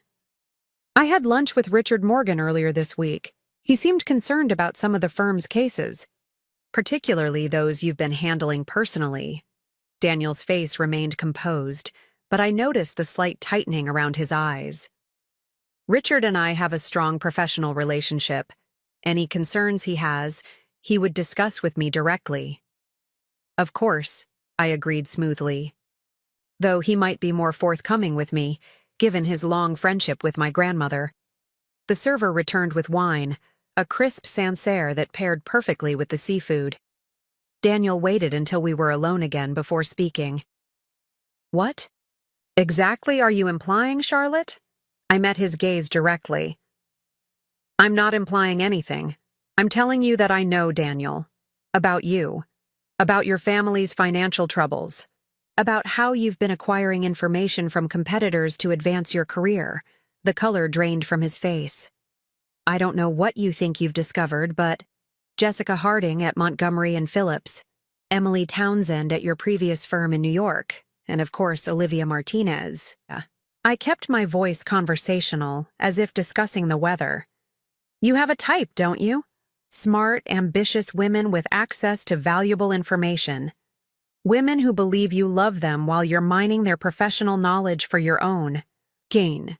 Daniel set down his fork, his appetite apparently gone. "Those are serious accusations." "They would be if they were merely accusations." I took a sip of wine. "But with evidence, they become facts. Uncomfortable ones, I imagine." What evidence? His voice had lost its smooth confidence. I smiled slightly. The kind that's been verified by a forensic specialist and reviewed by the managing partner of your firm. The kind that could be submitted to the Bar Association, should it become necessary. Daniel's facade cracked then, just for a moment, revealing the panic beneath. Charlotte, whatever you think you have, emails, text messages, voice recordings, financial records tracking your gambling debts. I listed them calmly. Detailed evidence of how you've systematically used relationships to gain confidential information that benefited your cases. Shall I continue? He stared at me, recalculating his position. I could almost see the gears turning as he shifted strategies. What do you want? He asked finally, his voice low. Exactly what's in the annulment agreement. A clean break, your silence, and your explicit recognition that you have no claim to any Winters assets. And if I agree, then the evidence remains private, except for what Richard Morgan needs to protect the firm's clients, of course. Your career would be damaged, but not destroyed. And if I don't, I set my napkin aside, leaning forward slightly. Then Boston's legal community learns exactly who Daniel Reynolds really is. The Bar Association receives a comprehensive file of your professional misconduct. And your family's foundation dinner. Next month will be very awkward indeed. Daniel's expression hardened. You would destroy my career out of spite? No, I would allow your own actions to have their natural consequences. I gestured toward the window, to the estate grounds beyond. My grandmother built this place on principles of integrity and hard work. You sought to exploit her legacy, and me, for your financial gain. Consider yourself fortunate that I'm offering you any path forward at all. The server returned to clear our plates and serve the main course, seared scallops with a saffron risotto. Daniel barely glanced at the why. Food. My parents will fight this, he said after a moment, especially my mother. The Reynolds name is not what it once was. I finished for him. Your father's forced retirement, your mother's quiet selling of family heirlooms, the rejected loan applications using your family home as collateral. I raised an eyebrow at his surprise. Did you think I wouldn't investigate once I realized what you were capable of? Daniel pushed his plate away. This is vindictive. This is business, I corrected him. You approached our relationship as a transaction, a way to access the Winters' fortune and connections. I'm simply concluding that transaction on my terms rather than yours. He stared at me, a mix of anger and something like reluctant respect in his eyes. I didn't think you had this in you. You never really knew me, Daniel. That's the tragedy of it all.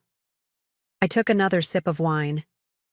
You were so focused on what my family could do for you that you never bothered to learn who I actually am. A tense silence fell between us. Outside the window, a gardener was carefully pruning the rose bushes that lined the central pathway, cutting away dead growth to allow the healthy stems to flourish. It seemed fitting. The annulment agreement, Daniel finally said. If I sign, it as written.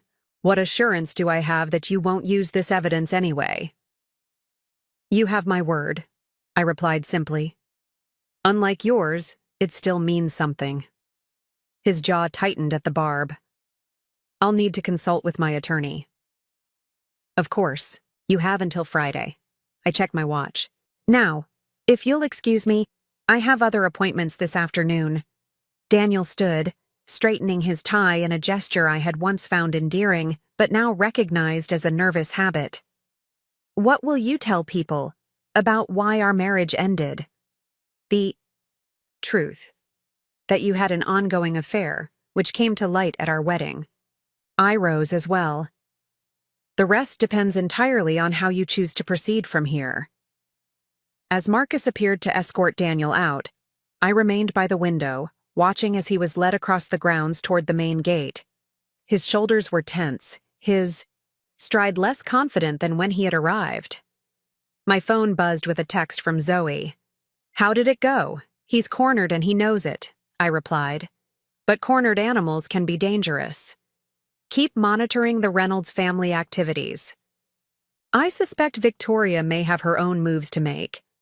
As Daniel's figure disappeared from view, I found myself reflecting on the woman I had been just a week ago, excited about my wedding day, convinced I knew the man I was marrying, blind to the machinations happening around me. That woman was gone now, replaced by someone more clear-eyed, more like my grandmother than I had ever expected to become. Elena appeared at the doorway. "Miss Charlotte, Mr. Walsh is on the phone. He says it's important." I nodded, moving back to the table to retrieve my phone. "Put him through to my grandmother's study. I'll take it there." As I walked the familiar hallway toward the study, I wondered what new development Gregory was calling about. Whatever it was, I was ready. Daniel had underestimated me for the last time. Now he, and everyone else involved, would learn exactly what that mistake would cost them. "She's done what?" I gripped the phone tighter, barely containing my shock as Gregory explained the situation. "Victoria Reynolds has filed an injunction attempting to block the annulment," he repeated, his voice grave. "She's claiming you're acting irrationally due to emotional distress, and that the marriage should be given a chance before any legal dissolution is pursued." I sank into my grandmother's leather chair, processing this unexpected development. On what grounds could she possibly intervene in our marriage? She's not a party to it. She's citing her position as trustee of several Reynolds family assets that were promised as wedding gifts, but not yet formally transferred. She's arguing that the annulment would constitute a financial harm to the family's interests.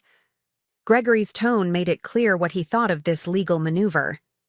"It's tenuous at best, but it will delay proceedings while the court considers her standing." This is about buying time, I realized. She knows Daniel's position is weak, so she's trying to create leverage elsewhere. Precisely. And there's more.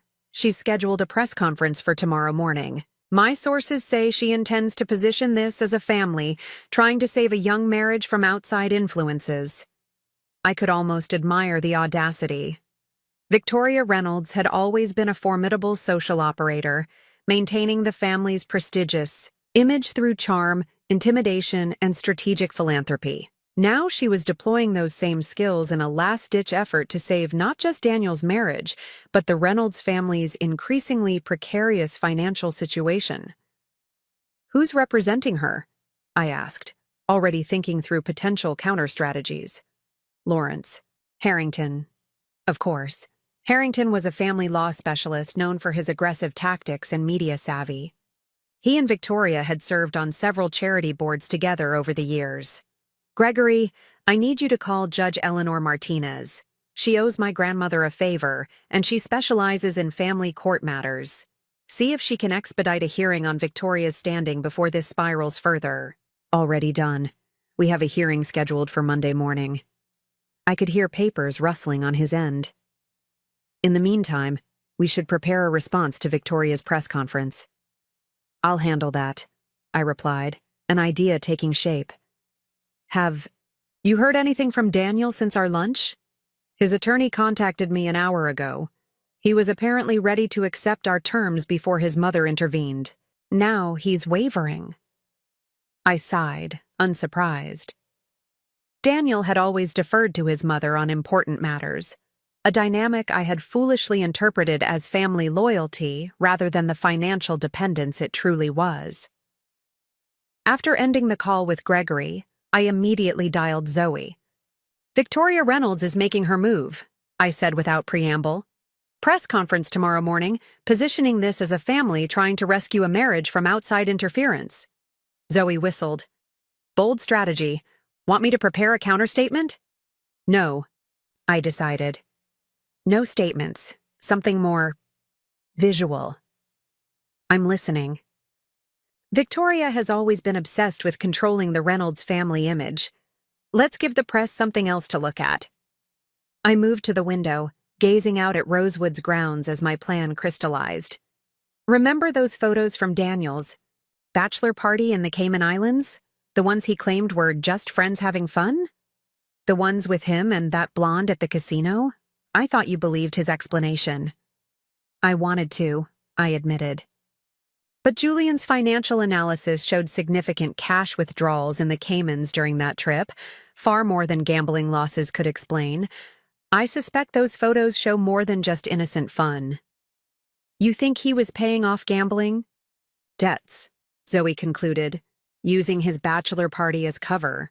Or worse. Either way, I need those photos released anonymously an hour before Victoria's press conference. Not through our usual channels. Find someone trustworthy but not connected to us. Consider it done. Anything else? I hesitated, then made another decision. Yes, it's time to speak with William Reynolds. Daniel's father? Are you sure that's wise? Victoria is fighting to protect the family image. William is fighting to avoid financial ruin. Their motivations may not be perfectly aligned. I checked my watch. He plays golf every Thursday afternoon at Oakmont Country Club, alone since most of his former friends have distanced themselves after the rumors about his retirement. You're going to ambush him on the golf course? Zoe sounded impressed. I prefer to think of it as an unscheduled meeting in a private setting. Have a car ready for me in 30 minutes. After hanging up, I changed into more appropriate attire for a surprise visit to an exclusive country club, a simple but elegant. Navy dress, pearl earrings, and low heels suitable for walking on manicured grass. The kind of outfit that would blend seamlessly among Oakmont's wealthy members, while conveying quiet authority. An hour later, my driver pulled through the gates of Oakmont Country Club. As the granddaughter of Evelyn Winters, my membership had never been in question, despite the club's notoriously selective admissions process. The same process that had initially rejected William Reynolds until his legal connections eventually secured him entry. The attendant directed me toward the back nine, where William was reportedly just starting the 13th hole. I opted to walk rather than take a golf cart, using the time to gather my thoughts and strategy. I spotted him on the 14th tee, a tee-hour tall, silver-haired man with Daniel's jawline and bearing, though age and stress had added a stoop to his shoulders that his son had yet to develop. He was alone, as expected, methodically setting up his drive. "Mr. Reynolds," I called out, approaching from the cart path. He turned, his expression shifting from confusion to recognition to wariness in quick succession. "Charlotte, this is unexpected." "I apologize for interrupting your game," I said, stopping a respectful distance away. "But I believe we have matters to discuss that would benefit from privacy." William Reynolds studied me carefully, absent-mindedly adjusting his grip on the driver. "I'm not sure we have anything to discuss. Victoria is handling the family response to recent events. Yes, I've heard about her injunction and planned press conference." I maintained a neutral tone. Creative approaches, though ultimately futile. He sighed, suddenly looking older than his 65 years. "What do you want, Charlotte?" To speak honestly, away from lawyers and public relations strategies, I gestured to the nearby bench overlooking the fairway. "May I?" After a moment's hesitation, he nodded, setting his driver back in the golf bag. We sat side by side, looking out over the immaculately maintained course. "Your mother is making a mistake," I began without preamble. "Her injunction won't stand, and her press conference will only amplify the scandal she's trying to contain." William's shoulders slumped slightly. "Victoria believes in protecting the family name at all costs. Even when the cost is the truth?" He didn't answer immediately, his eyes fixed on the distant flag marking the 14th hole. "The Reynolds name is all we have left," he finally said, his voice low.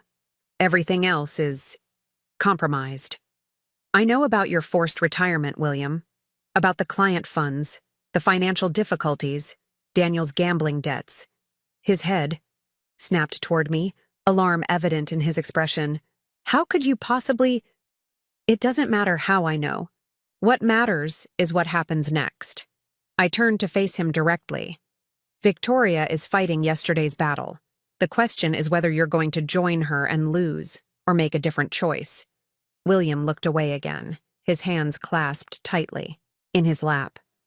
What choice? Daniel has made a mess of things as usual. Victoria is trying to salvage what she can. At what cost? More lies? More deception? How has that strategy worked for the Reynolds family so far? I kept my voice gentle but firm. There's another option. Which is? Acceptance. Dignity. A clean break that allows everyone to move forward. I paused, letting my words sink in. Daniel signs the annulment agreement as written. You and Victoria cease all public and legal interference. I ensure that certain sensitive information about the family's finances remains private. William was silent for a long moment, processing my offer. And Daniel's career?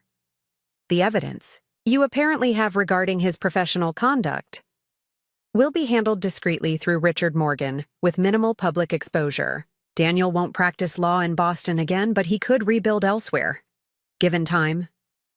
I met his gaze steadily. It's more than he deserves, and you know it.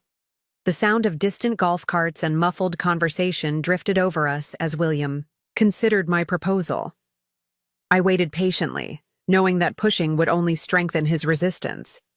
Victoria won't agree, he finally said. She believes there's still a path to salvage both the marriage and our family position. Is that what you believe? He laughed hollowly. What I believe hasn't mattered for years, not since the difficulties at the firm. It matters now, I said firmly. Victoria is acting out of pride and desperation. You have the opportunity to act out of wisdom and foresight. William studied me with new interest. You're very much like your grandmother. Evelyn always could see the board 3 moves ahead. She taught me that the most dignified response to an untenable position is a strategic retreat. Not a surrender, but a calculated repositioning. I stood, smoothing my dress. Victoria's press conference will backfire spectacularly if she proceeds. I'm offering an alternative that preserves what's left of the Reynolds family dignity. What do you need from me? He asked, his voice tired but resolute. Talk to Daniel. Convince him to sign the annulment agreement before Friday, and persuade Victoria to withdraw her injunction and cancel the press conference. She won't listen to me. Make her listen, I said simply. Unless you want Boston, society to be discussing the Reynolds family's financial mismanagement over cocktails at next week's charity gala. William flinched slightly but nodded.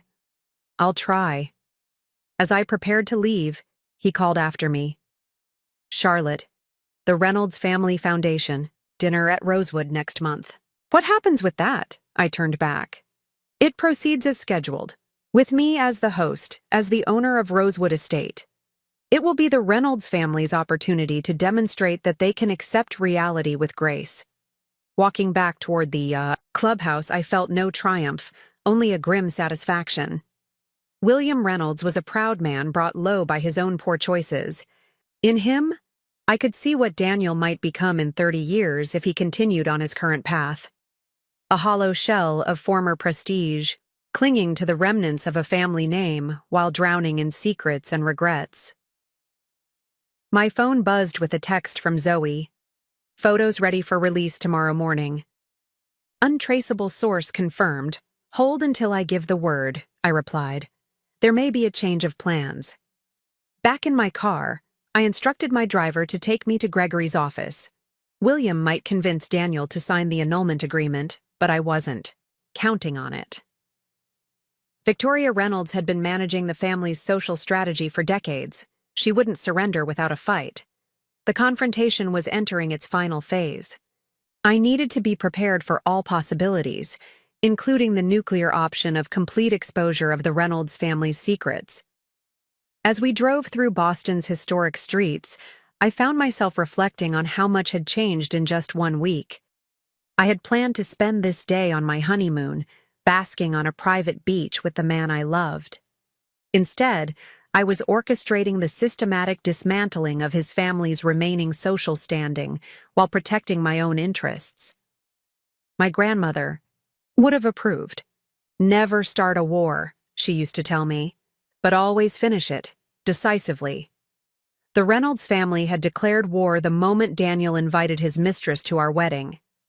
Now they would learn what it meant to face a Winters woman in battle. The yacht. Morning of Victoria Reynolds's press conference dawned bright and clear, the kind of perfect spring day that seemed at odds with the storm brewing in Boston's social circles. I stood in my penthouse apartment, watching the sunrise paint the city skyline in shades of gold and pink, while my television played the early morning news. And coming up at 9, Victoria Reynolds is expected to make a statement regarding the highly publicized wedding scandal involving her son, Daniel Reynolds, and Boston heiress Charlotte Winters. Sources close to the Reynolds family suggest this will be an appeal for privacy and reconciliation. I muted the broadcast and turned to Zoe, who was reviewing media briefing notes at my dining table. "Any word from William?" She shook her head. "Nothing yet, but our sources say Victoria was seen entering their family home late last night, looking agitated. They apparently had quite the argument." "And Daniel?" Still maintaining radio silence, his attorney contacted Gregory this morning to request an extension on the annulment agreement deadline. I checked my watch. 7:30 a.m. Victoria's press conference was scheduled for 9:00 at the Reynolds law firm. We had prepared for multiple scenarios, including the nuclear option of releasing the Cayman Islands photos and financial evidence if Victoria proceeded with her planned narrative. My phone rang, Gregory's number. "I just received a call from Lawrence Harrington," he said without preamble. "Victoria is requesting a private meeting with you before the press conference." I raised an eyebrow, though he couldn't see it. "Where and when?" "The Boston Garden. The pavilion by the swan boats. 8:15. The Boston Public Garden. Neutral ground. Public enough to be safe, but private enough for a real conversation, if both parties kept their voices down. A strategic choice. Tell Harrington I'll be there, I decided, but I'll be bringing you as counsel." "Understood. I'll meet you at the garden entrance in 30 minutes. After ending the call, I turned to Zoe. "Victoria wants to meet. Keep the photos ready, but hold on releasing them until you hear from me." Zoe nodded, her expression concerned. "Be careful, Charlotte. Victoria Reynolds didn't maintain her social position for decades by playing fair." "Neither did my grandmother," I replied with a small smile. "And I'm her heir in more ways than one." 40 minutes later, Gregory and I walked through the morning quiet paths of the Boston Public Garden. Early joggers and a few tourists were the only others present, giving the space a peaceful atmosphere that belied the tension of our impending meeting. Victoria Reynolds was already waiting at the pavilion, alone, except for a distinguished older man I recognized as Lawrence Harrington. She cut an impressive figure in a tailored navy suit, her silver hair swept into an elegant chignon, her posture rigid with pride and determination. At 63, she still commanded attention in any room or garden she occupied. "Charlotte," she greeted me with a tight smile that didn't reach her eyes. "Thank you for coming." "Victoria," I replied evenly. "I believe you know Gregory Walsh." She nodded curtly toward Gregory before gesturing to her companion. "And this is Lawrence Harrington, our family attorney." Pleasantries exchanged, we all took seats on the pavilion benches, the morning sun casting dappled shadows through the surrounding trees. "I'll be direct," Victoria began, her voice low but intense. "This situation has escalated beyond what benefits anyone involved. The press coverage is damaging to both our families, and the legal maneuvers are becoming counterproductive." I studied her carefully, noting the slight shadows beneath her expertly applied makeup. She hadn't been sleeping well. "I appreciate your candor, Victoria. However, I'm not the one who filed an injunction or scheduled a press conference. Sometimes the threat of action is necessary to create the conditions for negotiation, she replied smoothly, which is why we're here now. Gregory shifted beside me, a subtle reminder of his presence and support. May I ask what exactly you're proposing, Mrs. Reynolds? Victoria's eyes never left mine. A compromise. Daniel signs the annulment agreement with modified terms on confidentiality. Charlotte agrees to a joint statement describing the marriage's end as a mutual decision based on irreconcilable differences. No mention of specific events at the wedding. And your injunction? I asked. Withdrawn immediately, of course. I considered her offer, reading between the lines. Victoria was retreating, but trying to salvage what she could of the family's reputation. The question was whether this was a genuine olive branch or merely a tactical pause. And what prompted this change of heart, Victoria? Just yesterday, you were prepared to tell the world that outside influences were destroying a promising young marriage. Something flickered in her eyes. Frustration, perhaps, or resignation. William and I had a frank discussion last night. He shared his perspective on the situation. So William had indeed spoken to her after our golf course conversation. Interesting. See? I smoothed my skirt, a gesture that gave me a moment to collect my thoughts. Your proposal has merit, but it's missing a key element. Which is, Harrington asked, speaking for the first time, accountability. I met Victoria's gaze directly. Your son betrayed me in a calculated public manner. Your first instinct was to defend him and attack me, rather than acknowledging the reality of what occurred. Victoria's jaw tightened almost imperceptibly. The press conference will be canceled. Isn't that acknowledgement enough? No, I said simply. The joint statement needs to include an apology from Daniel for his behavior. Not specific details, but a clear acceptance of responsibility. That's asking a lot, Harrington interjected. An explicit apology could have professional implications for Daniel's career. His career is already compromised, as I believe you're both aware. I kept my voice neutral despite the implied threat. The apology is non-negotiable. Victoria studied me for a long moment, reassessing. I could almost see her calculating the costs and benefits, weighing her dwindling options. Very well, she finally said.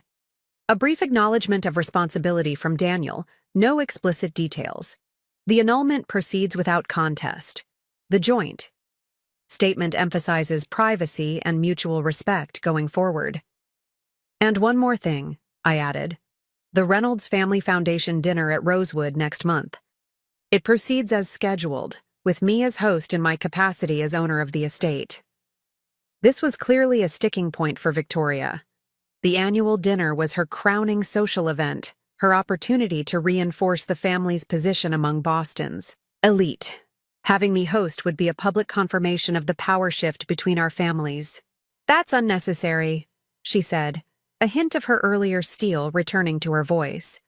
The foundation could easily move the event to another venue.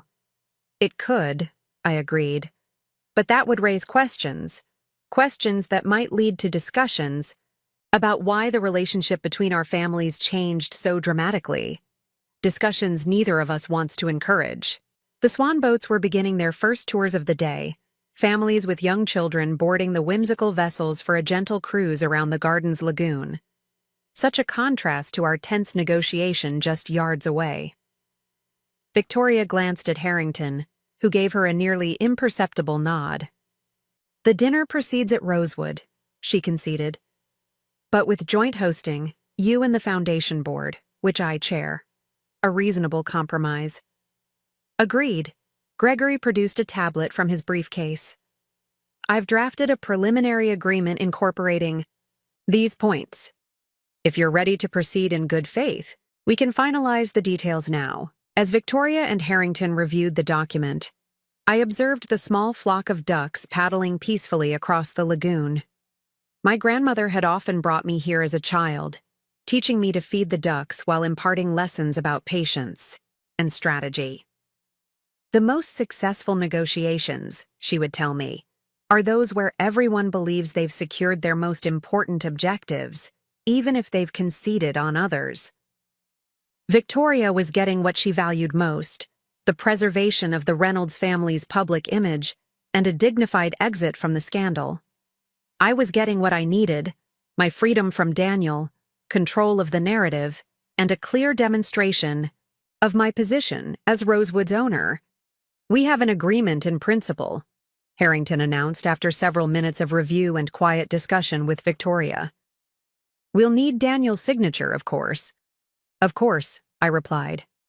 "I trust you can secure that promptly." Victoria's smile was thin but no longer hostile. "Daniel will cooperate.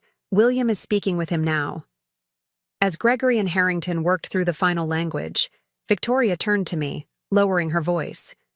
"You're formidable, Charlotte. More so than I anticipated." "Thank you," I replied, recognizing the backhanded compliment for what it was, though I'd have preferred to demonstrate that quality under different circumstances. "Indeed." She paused, something almost like regret crossing her features. "For what it's worth, I did believe you would be good for Daniel. Your family's stability, your grandmother's influence, I thought perhaps you could guide him toward better choices." It was the closest thing to an apology I was likely to get from Victoria Reynolds. "Daniel makes his own choices, Victoria, as do we all." She nodded, our brief moment of candor already fading as Harrington called her attention back to the agreement. 30 minutes later, as we left the garden, Gregory gave me an approving nod. "Well done, Charlotte. You held your ground while giving Victoria a face-saving way to retreat.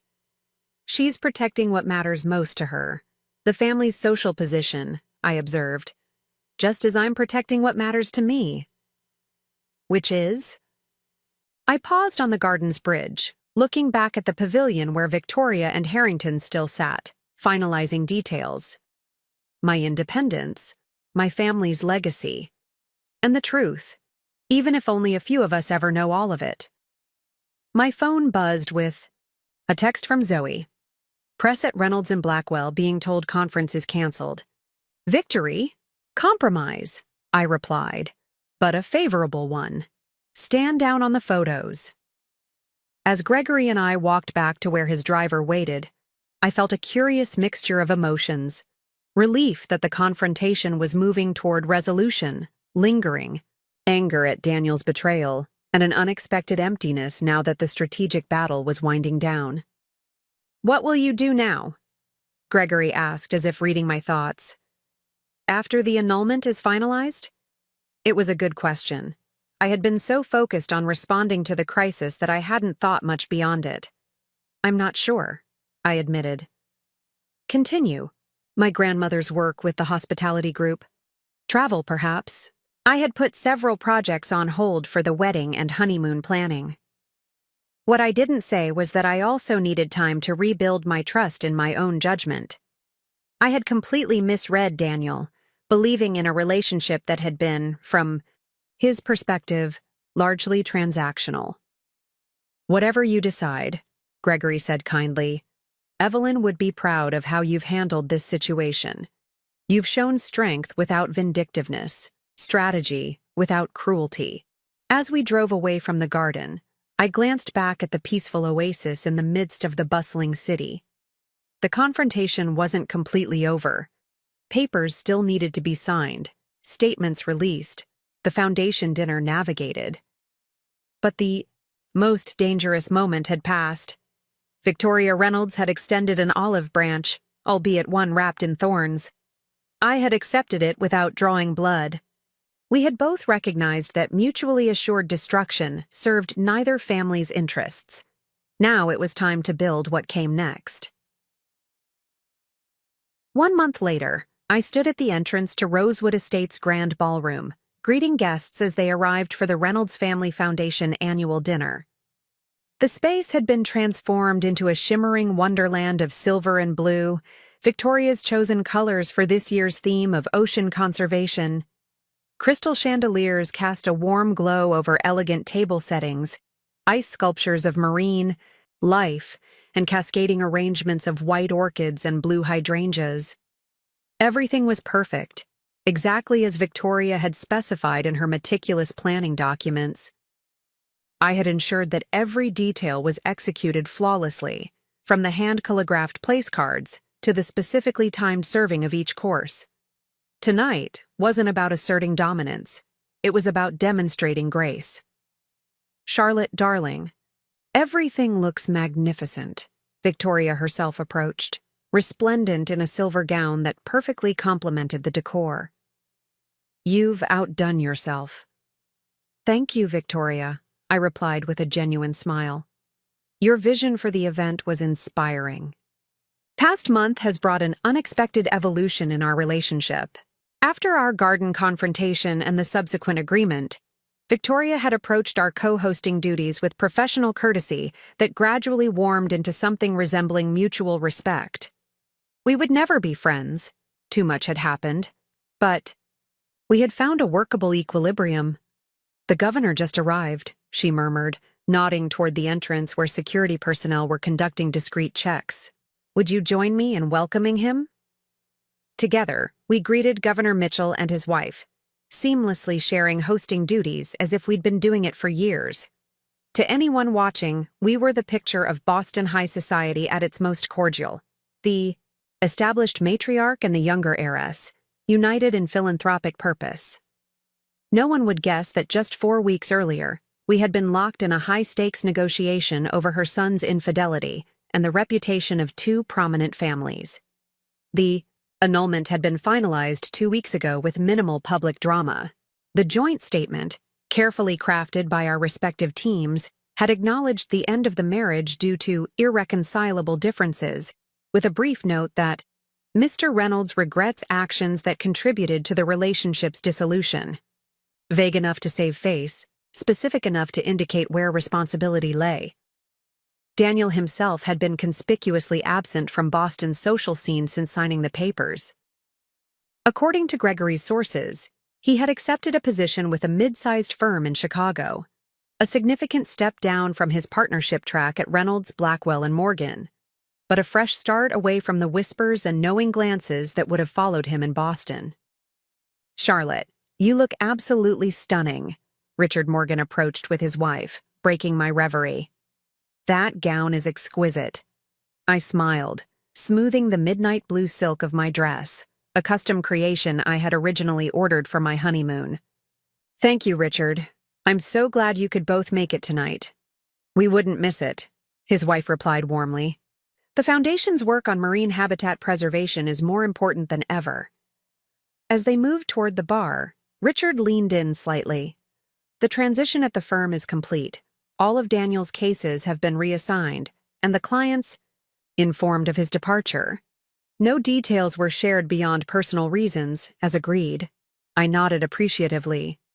Richard had handled the delicate situation with characteristic discretion, protecting both the firm's reputation and client relationships while respecting our agreement to avoid unnecessary public scandal.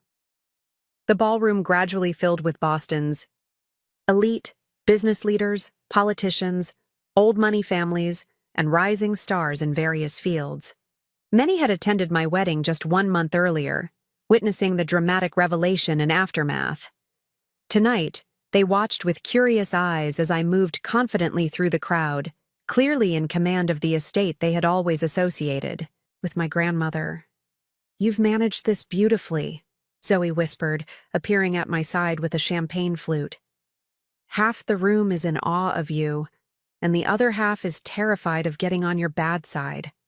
I laughed softly. "That wasn't exactly my goal."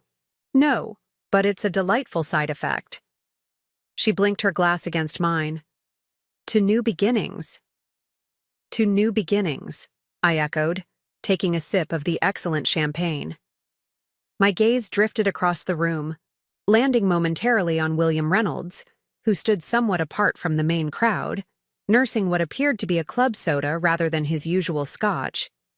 He caught my eye and gave a small, respectful nod, which I returned. Our golf course conversation had been brief but impactful. For both of us, it seemed. Victoria approached the microphone as dinner was about to be served, tapping it gently to gain everyone's attention.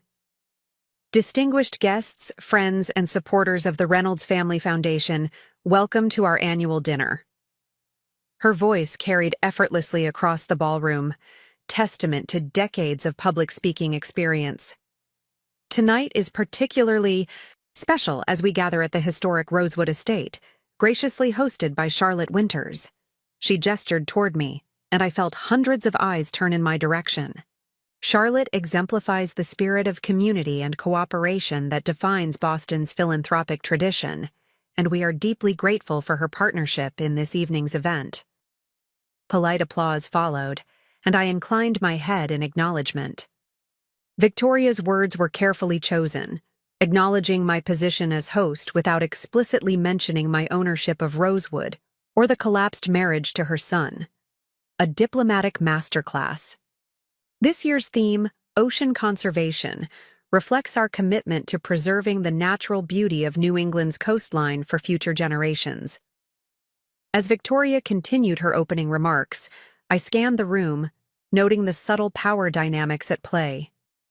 Boston society was realigning itself in real time, adjusting to the new reality where the anticipated merger of the Reynolds and Winters families had not materialized, but both continued to wield significant influence in their respective spheres. The evening progressed smoothly through dinner and the Foundation's presentation on their conservation initiatives. I made a point to circulate among the tables, engaging with guests and expressing genuine interest in the Foundation's work. This wasn't mere performance. Marine conservation had been one of my grandmother's passionate causes, and I was committed to continuing her support. After the formal program concluded and guests moved to the garden terrace for coffee and dessert, I found myself momentarily alone near one of the ice sculptures, an intricately carved dolphin that was slowly melting, its crystalline form gradually losing definition as the evening wore on. "It's beautiful, isn't it?" a familiar voice said behind me, even in its impermanence. I turned to find Olivia Martinez standing there, elegant in a simple black dress, so different from the red one she had worn to my wedding. "Olivia," I said, surprised but not displeased. "I didn't expect to see you here," she offered a slight smile. The district attorney is a major supporter of the Foundation's Environmental Legal Defense Fund. He invited several of us from the office. She gestured toward a group of professional-looking individuals across the terrace. "I wasn't sure if I should come, given everything. But I wanted to see how you were doing." "I'm well," I replied honestly. "And you? How's the DA's office?" "Challenging, fulfilling." She paused. A clean slate. We stood in companionable silence for a moment, watching the ice sculpture slowly transform. "Have you heard from him?" she finally asked, not needing to specify who she meant. "No," I said. "The annulment is final, and he's moved to Chicago. Our paths are unlikely to cross again." She nodded. "I'm glad. For you, I mean, that it's resolved." "Thank you." I studied her, noting the absence of the guilt and turmoil that had been so evident during our hotel meeting. "You seem lighter." "I am." She tucked a strand of hair behind her ear. "Turns out, telling the truth, even when it's difficult, even when it makes you look bad, is surprisingly liberating." Before I could respond, Gregory appeared at my elbow. "Charlotte, I'm sorry to interrupt, but Senator Collins was hoping to speak with you about the Winters Foundation's potential collaboration on his coastal protection bill." "Of course," I said, turning back to Olivia. "Duty calls. It was good to see you, Olivia." "You too, Charlotte." She hesitated, then added, "For what it's worth, I think you handled everything with remarkable grace. Your grandmother would be proud." As I made my way across the terrace to where the senator waited, I reflected on Olivia's words. The past month had been a crucible, transforming me in ways I was still discovering. The betrayal that should have destroyed me had instead revealed strengths I hadn't known I possessed. The evening wound down as midnight approached. Guests departed with effusive thanks and compliments, many stopping to express their admiration for both the event and the Foundation's work. Victoria and I stood side by side at the entrance, the perfect co-hosts bidding farewell to Boston's elite. When the last guest had departed, Victoria turned to me, her usual composure softened slightly by exhaustion, and perhaps the 2 glasses of champagne she had permitted herself. "Thank you, Charlotte," she said simply. "This evening was everything the Foundation needed it to be." "I'm glad," I replied. "The cause deserves the support." She hesitated, then added, "William and I will be spending more time at our place in Vermont. Boston has become complicated for us." I understood the unspoken message. The Reynolds family was making a strategic retreat from the social battlefield, regrouping away from the whispers and speculation. "Vermont is beautiful year-round," I offered neutrally. "A good place to focus on what matters." Victoria nodded, a flash of something like gratitude in her eyes. Indeed. As her car pulled away from Rosewood's circular drive, I remained on the aita steps, looking up at the estate that had been the setting for both my greatest humiliation and my unexpected rebirth. In just 1 month, I had lost a husband, confronted powerful adversaries, negotiated a complex resolution, and hosted one of Boston's premier social events. Yet standing there in the quiet of the spring night, I felt not exhaustion, but a curious sense of anticipation. My grandmother had often said that life's most difficult moments were simply clearing the way for new possibilities. For the first time since Daniel had betrayed me, I felt genuinely curious about what those possibilities might be. Elena appeared at the door. "Ms. Charlotte, everything has been cleared away. The staff is finished for the night." "Thank you, Elena," I said, finally turning to enter the house. "It was a successful evening." "Yes," she agreed with a knowing smile. "Ms. Evelyn would have been very proud." As I climbed the grand staircase toward my grandmother's, now my, private apartments, I felt her presence more strongly than I had in years. Not as a ghost or a memory, but as an enduring influence, a voice of wisdom that had guided me through the darkest month of my life. "Show them what it means to underestimate the wrong woman," I whispered to myself, echoing my thoughts from that fateful wedding day. And I had. 6 months after the fateful wedding day that changed everything, I stood on the private balcony of the presidential suite at the Winters Grand Hotel in Manhattan, watching the city lights sparkle beneath a clear, autumn sky. The crisp October air carried hints of the approaching winter, but I was warm in my cashmere wrap, a glass of excellent Cabernet in hand. The New York skyline never failed to energize me, its relentless pulse and ambition a perfect match for my current state of mind. I had spent the past week finalizing plans for the newest addition to the Winters Hospitality Group, a boutique hotel in the heart of Soho that would cater to the city's creative elite. The project had consumed my attention for months, a welcome focus as I rebuilt my life in the aftermath of Daniel's betrayal. A gentle knock at the door pulled me from my thoughts. "Come in," I called, not turning from the view. "The board members have arrived for dinner," Elena informed me. My loyal housekeeper had insisted on accompanying me to New York for this important meeting, claiming that no hotel staff, however well-trained, could anticipate my needs as she could. "Thank you, Elena. I'll be down momentarily." After she departed, I lingered for one more moment on the balcony, savoring the quiet before an evening of business discussions and strategic planning. The Winters Hospitality Group board meeting was the official reason for my New York trip, but it wasn't the only one. Tomorrow, I would be meeting with Douglas Chen, the brilliant architect whose vision for the Soho property had captivated me from our first conversation. My phone buzzed with a text from Zoe, landed safely in Paris. The Winters Riviera is even more stunning than the pictures. "You're a genius for acquiring this property." I smiled, typing back, "Enjoy your vacation."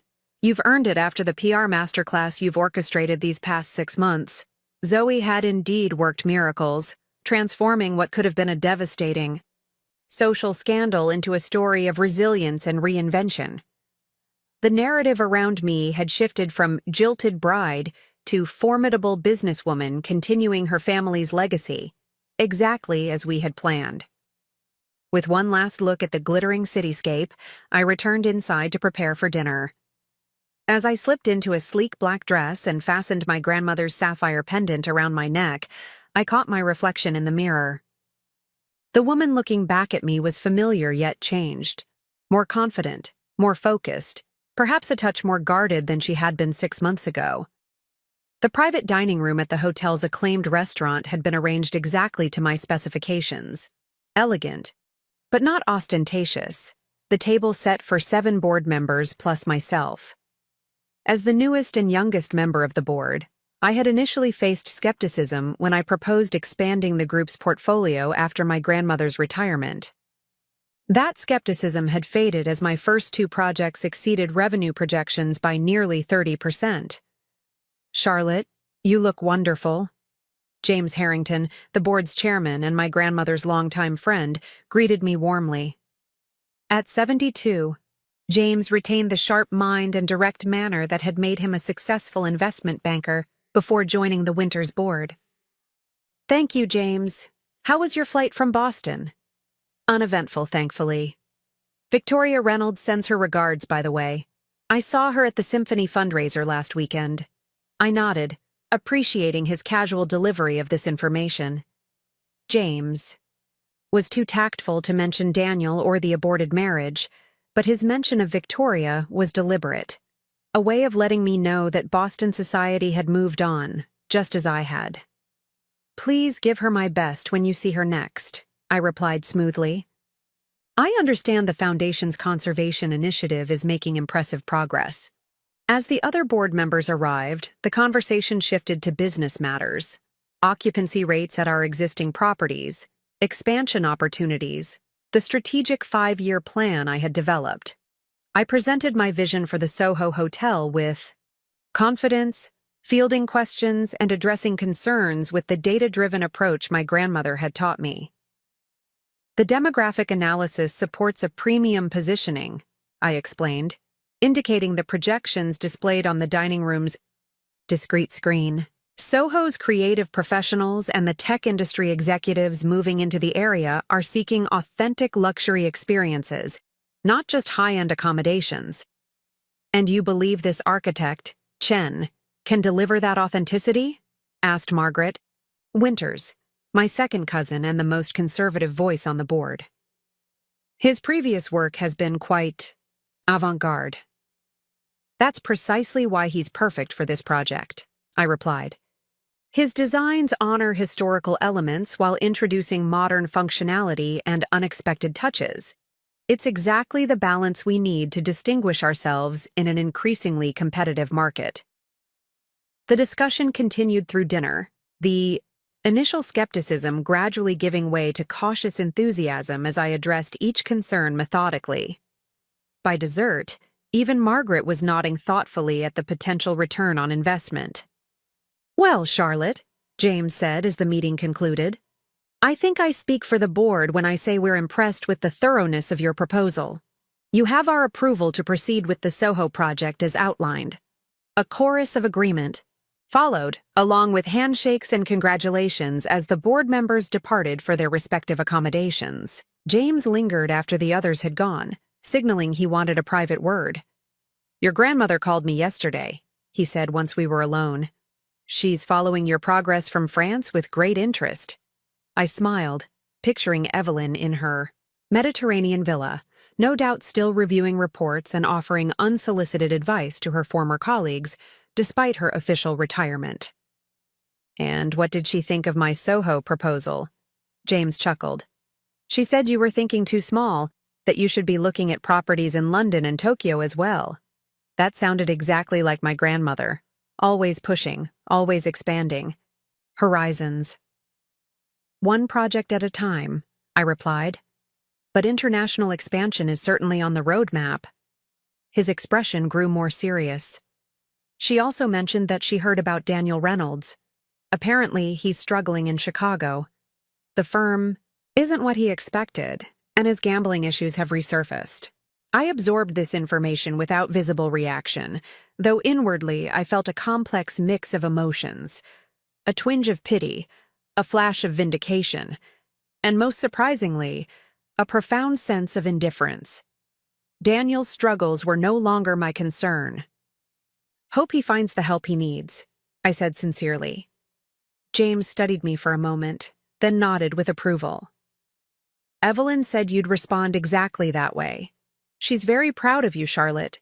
Not just for your business acumen, but for how you've handled everything life has thrown at you this year." After James left, I wandered through the quiet hotel, taking pleasure in observing the late-night operations of the property. The Winters Grand had been my grandmother's flagship, the cornerstone upon which she had built her hospitality empire after my grandfather's death. Every detail reflected her exacting standards and visionary approach. I found myself in the hotel's magnificent lobby, with its soaring ceilings and Art Deco elegance. At this hour, it was nearly empty, save for a few late arrivals checking in, and the attentive staff ensuring everything ran smoothly. "Ms. Winters?"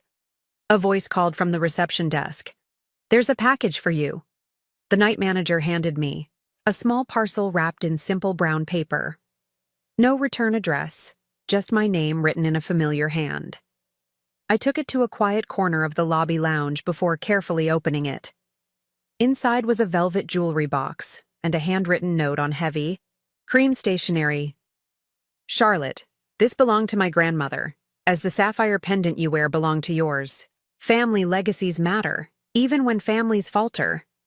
I thought you should have it, as you are the one who truly understood its value." With respect and regret, Victoria Reynolds, inside the box lay an exquisite Art Deco brooch, platinum set with diamonds, and sapphires in a geometric pattern typical of the 1920s.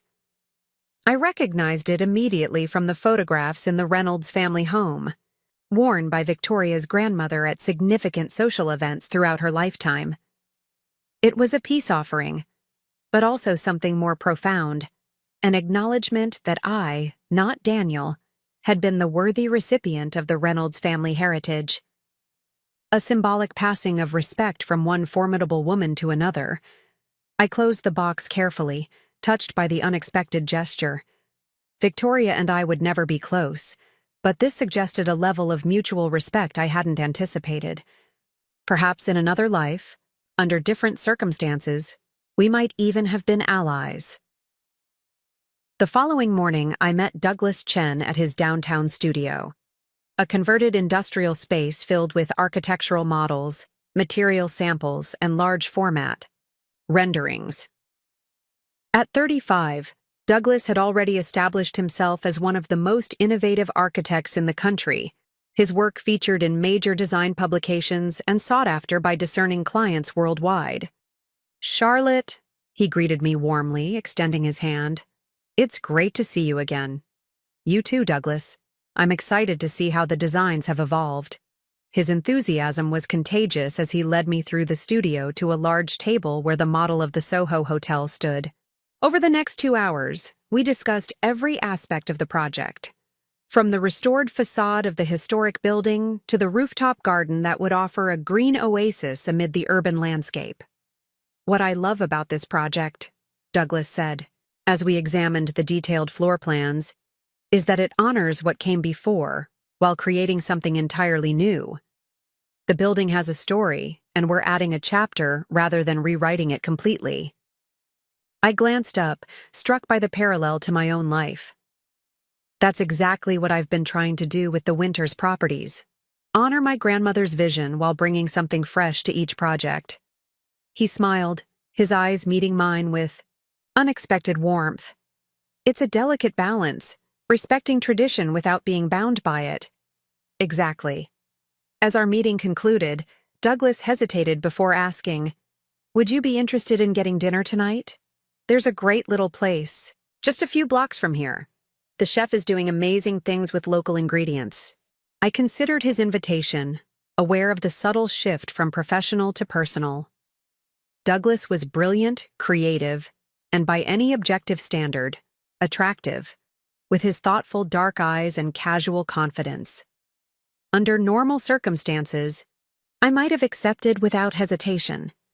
"I'd like that," I heard myself say, surprising both of us. "But let's be clear that this is just dinner between colleagues who enjoy each other's company." He nodded, his expression honest and direct. "Of course, though I hope you'll allow me to at least aspire to friendship. Colleagues sound so formal." That evening, as we shared an excellent meal in the small, unpretentious restaurant Douglas had recommended, our conversation flowed easily from architecture to art, from travel experiences to favorite books. Not once did he mention my broken marriage or the scandal that had briefly dominated Boston's social circles, though as a New Yorker with connections to the design world, he surely knew the outline of what had happened. Instead, he treated me as what I was, a successful businesswoman with her own vision and ambitions. It was refreshing, this freedom from being defined by what had happened to me rather than what I was creating. "What made you choose hospitality as your focus?" he asked as we lingered over dessert. "With your family's resources, you could have pursued any industry." I considered the question, appreciating its thoughtfulness. "My grandmother, primarily. Watching her transform spaces that welcome people, that create experiences and memories. It always seemed like the most meaningful kind of business. Buildings that aren't just structures, but stages for important moments in people's lives." Douglas nodded, understanding immediately. "That's what drew me to architecture. The knowledge that what I design becomes the backdrop for thousands of human stories." As we walked back toward my hotel later that night, the autumn air crisp around us, I felt a sense of possibility that had been absent for months. Not specifically about Douglas, though his company had been genuinely enjoyable, but about the future stretching before me, unmapped but full of potential. My phone buzzed with an email notification, preliminary renderings from Douglas's team for the hotel's signature restaurant. Even now, the project was moving forward, taking shape not just in models and drawings, but in real decisions that would soon transform a neglected building into a vibrant destination. "Thank you for dinner," I said as we reached the hotel entrance, "and for a conversation that didn't once touch on Boston society gossip." He smiled. "I figured you've had enough of that to last a lifetime. Besides, I'm much more interested in what you're building now than what collapsed in the past." We parted with a handshake and tentative plans to visit the Soho property together the following week. No pressure, no expectations, just two professionals with shared interests and complementary visions. As I rode the elevator to my suite, I found myself thinking of my grandmother's favorite quotation, framed on the wall of her office at Rosewood. "The best revenge is not just success, but success on your own terms."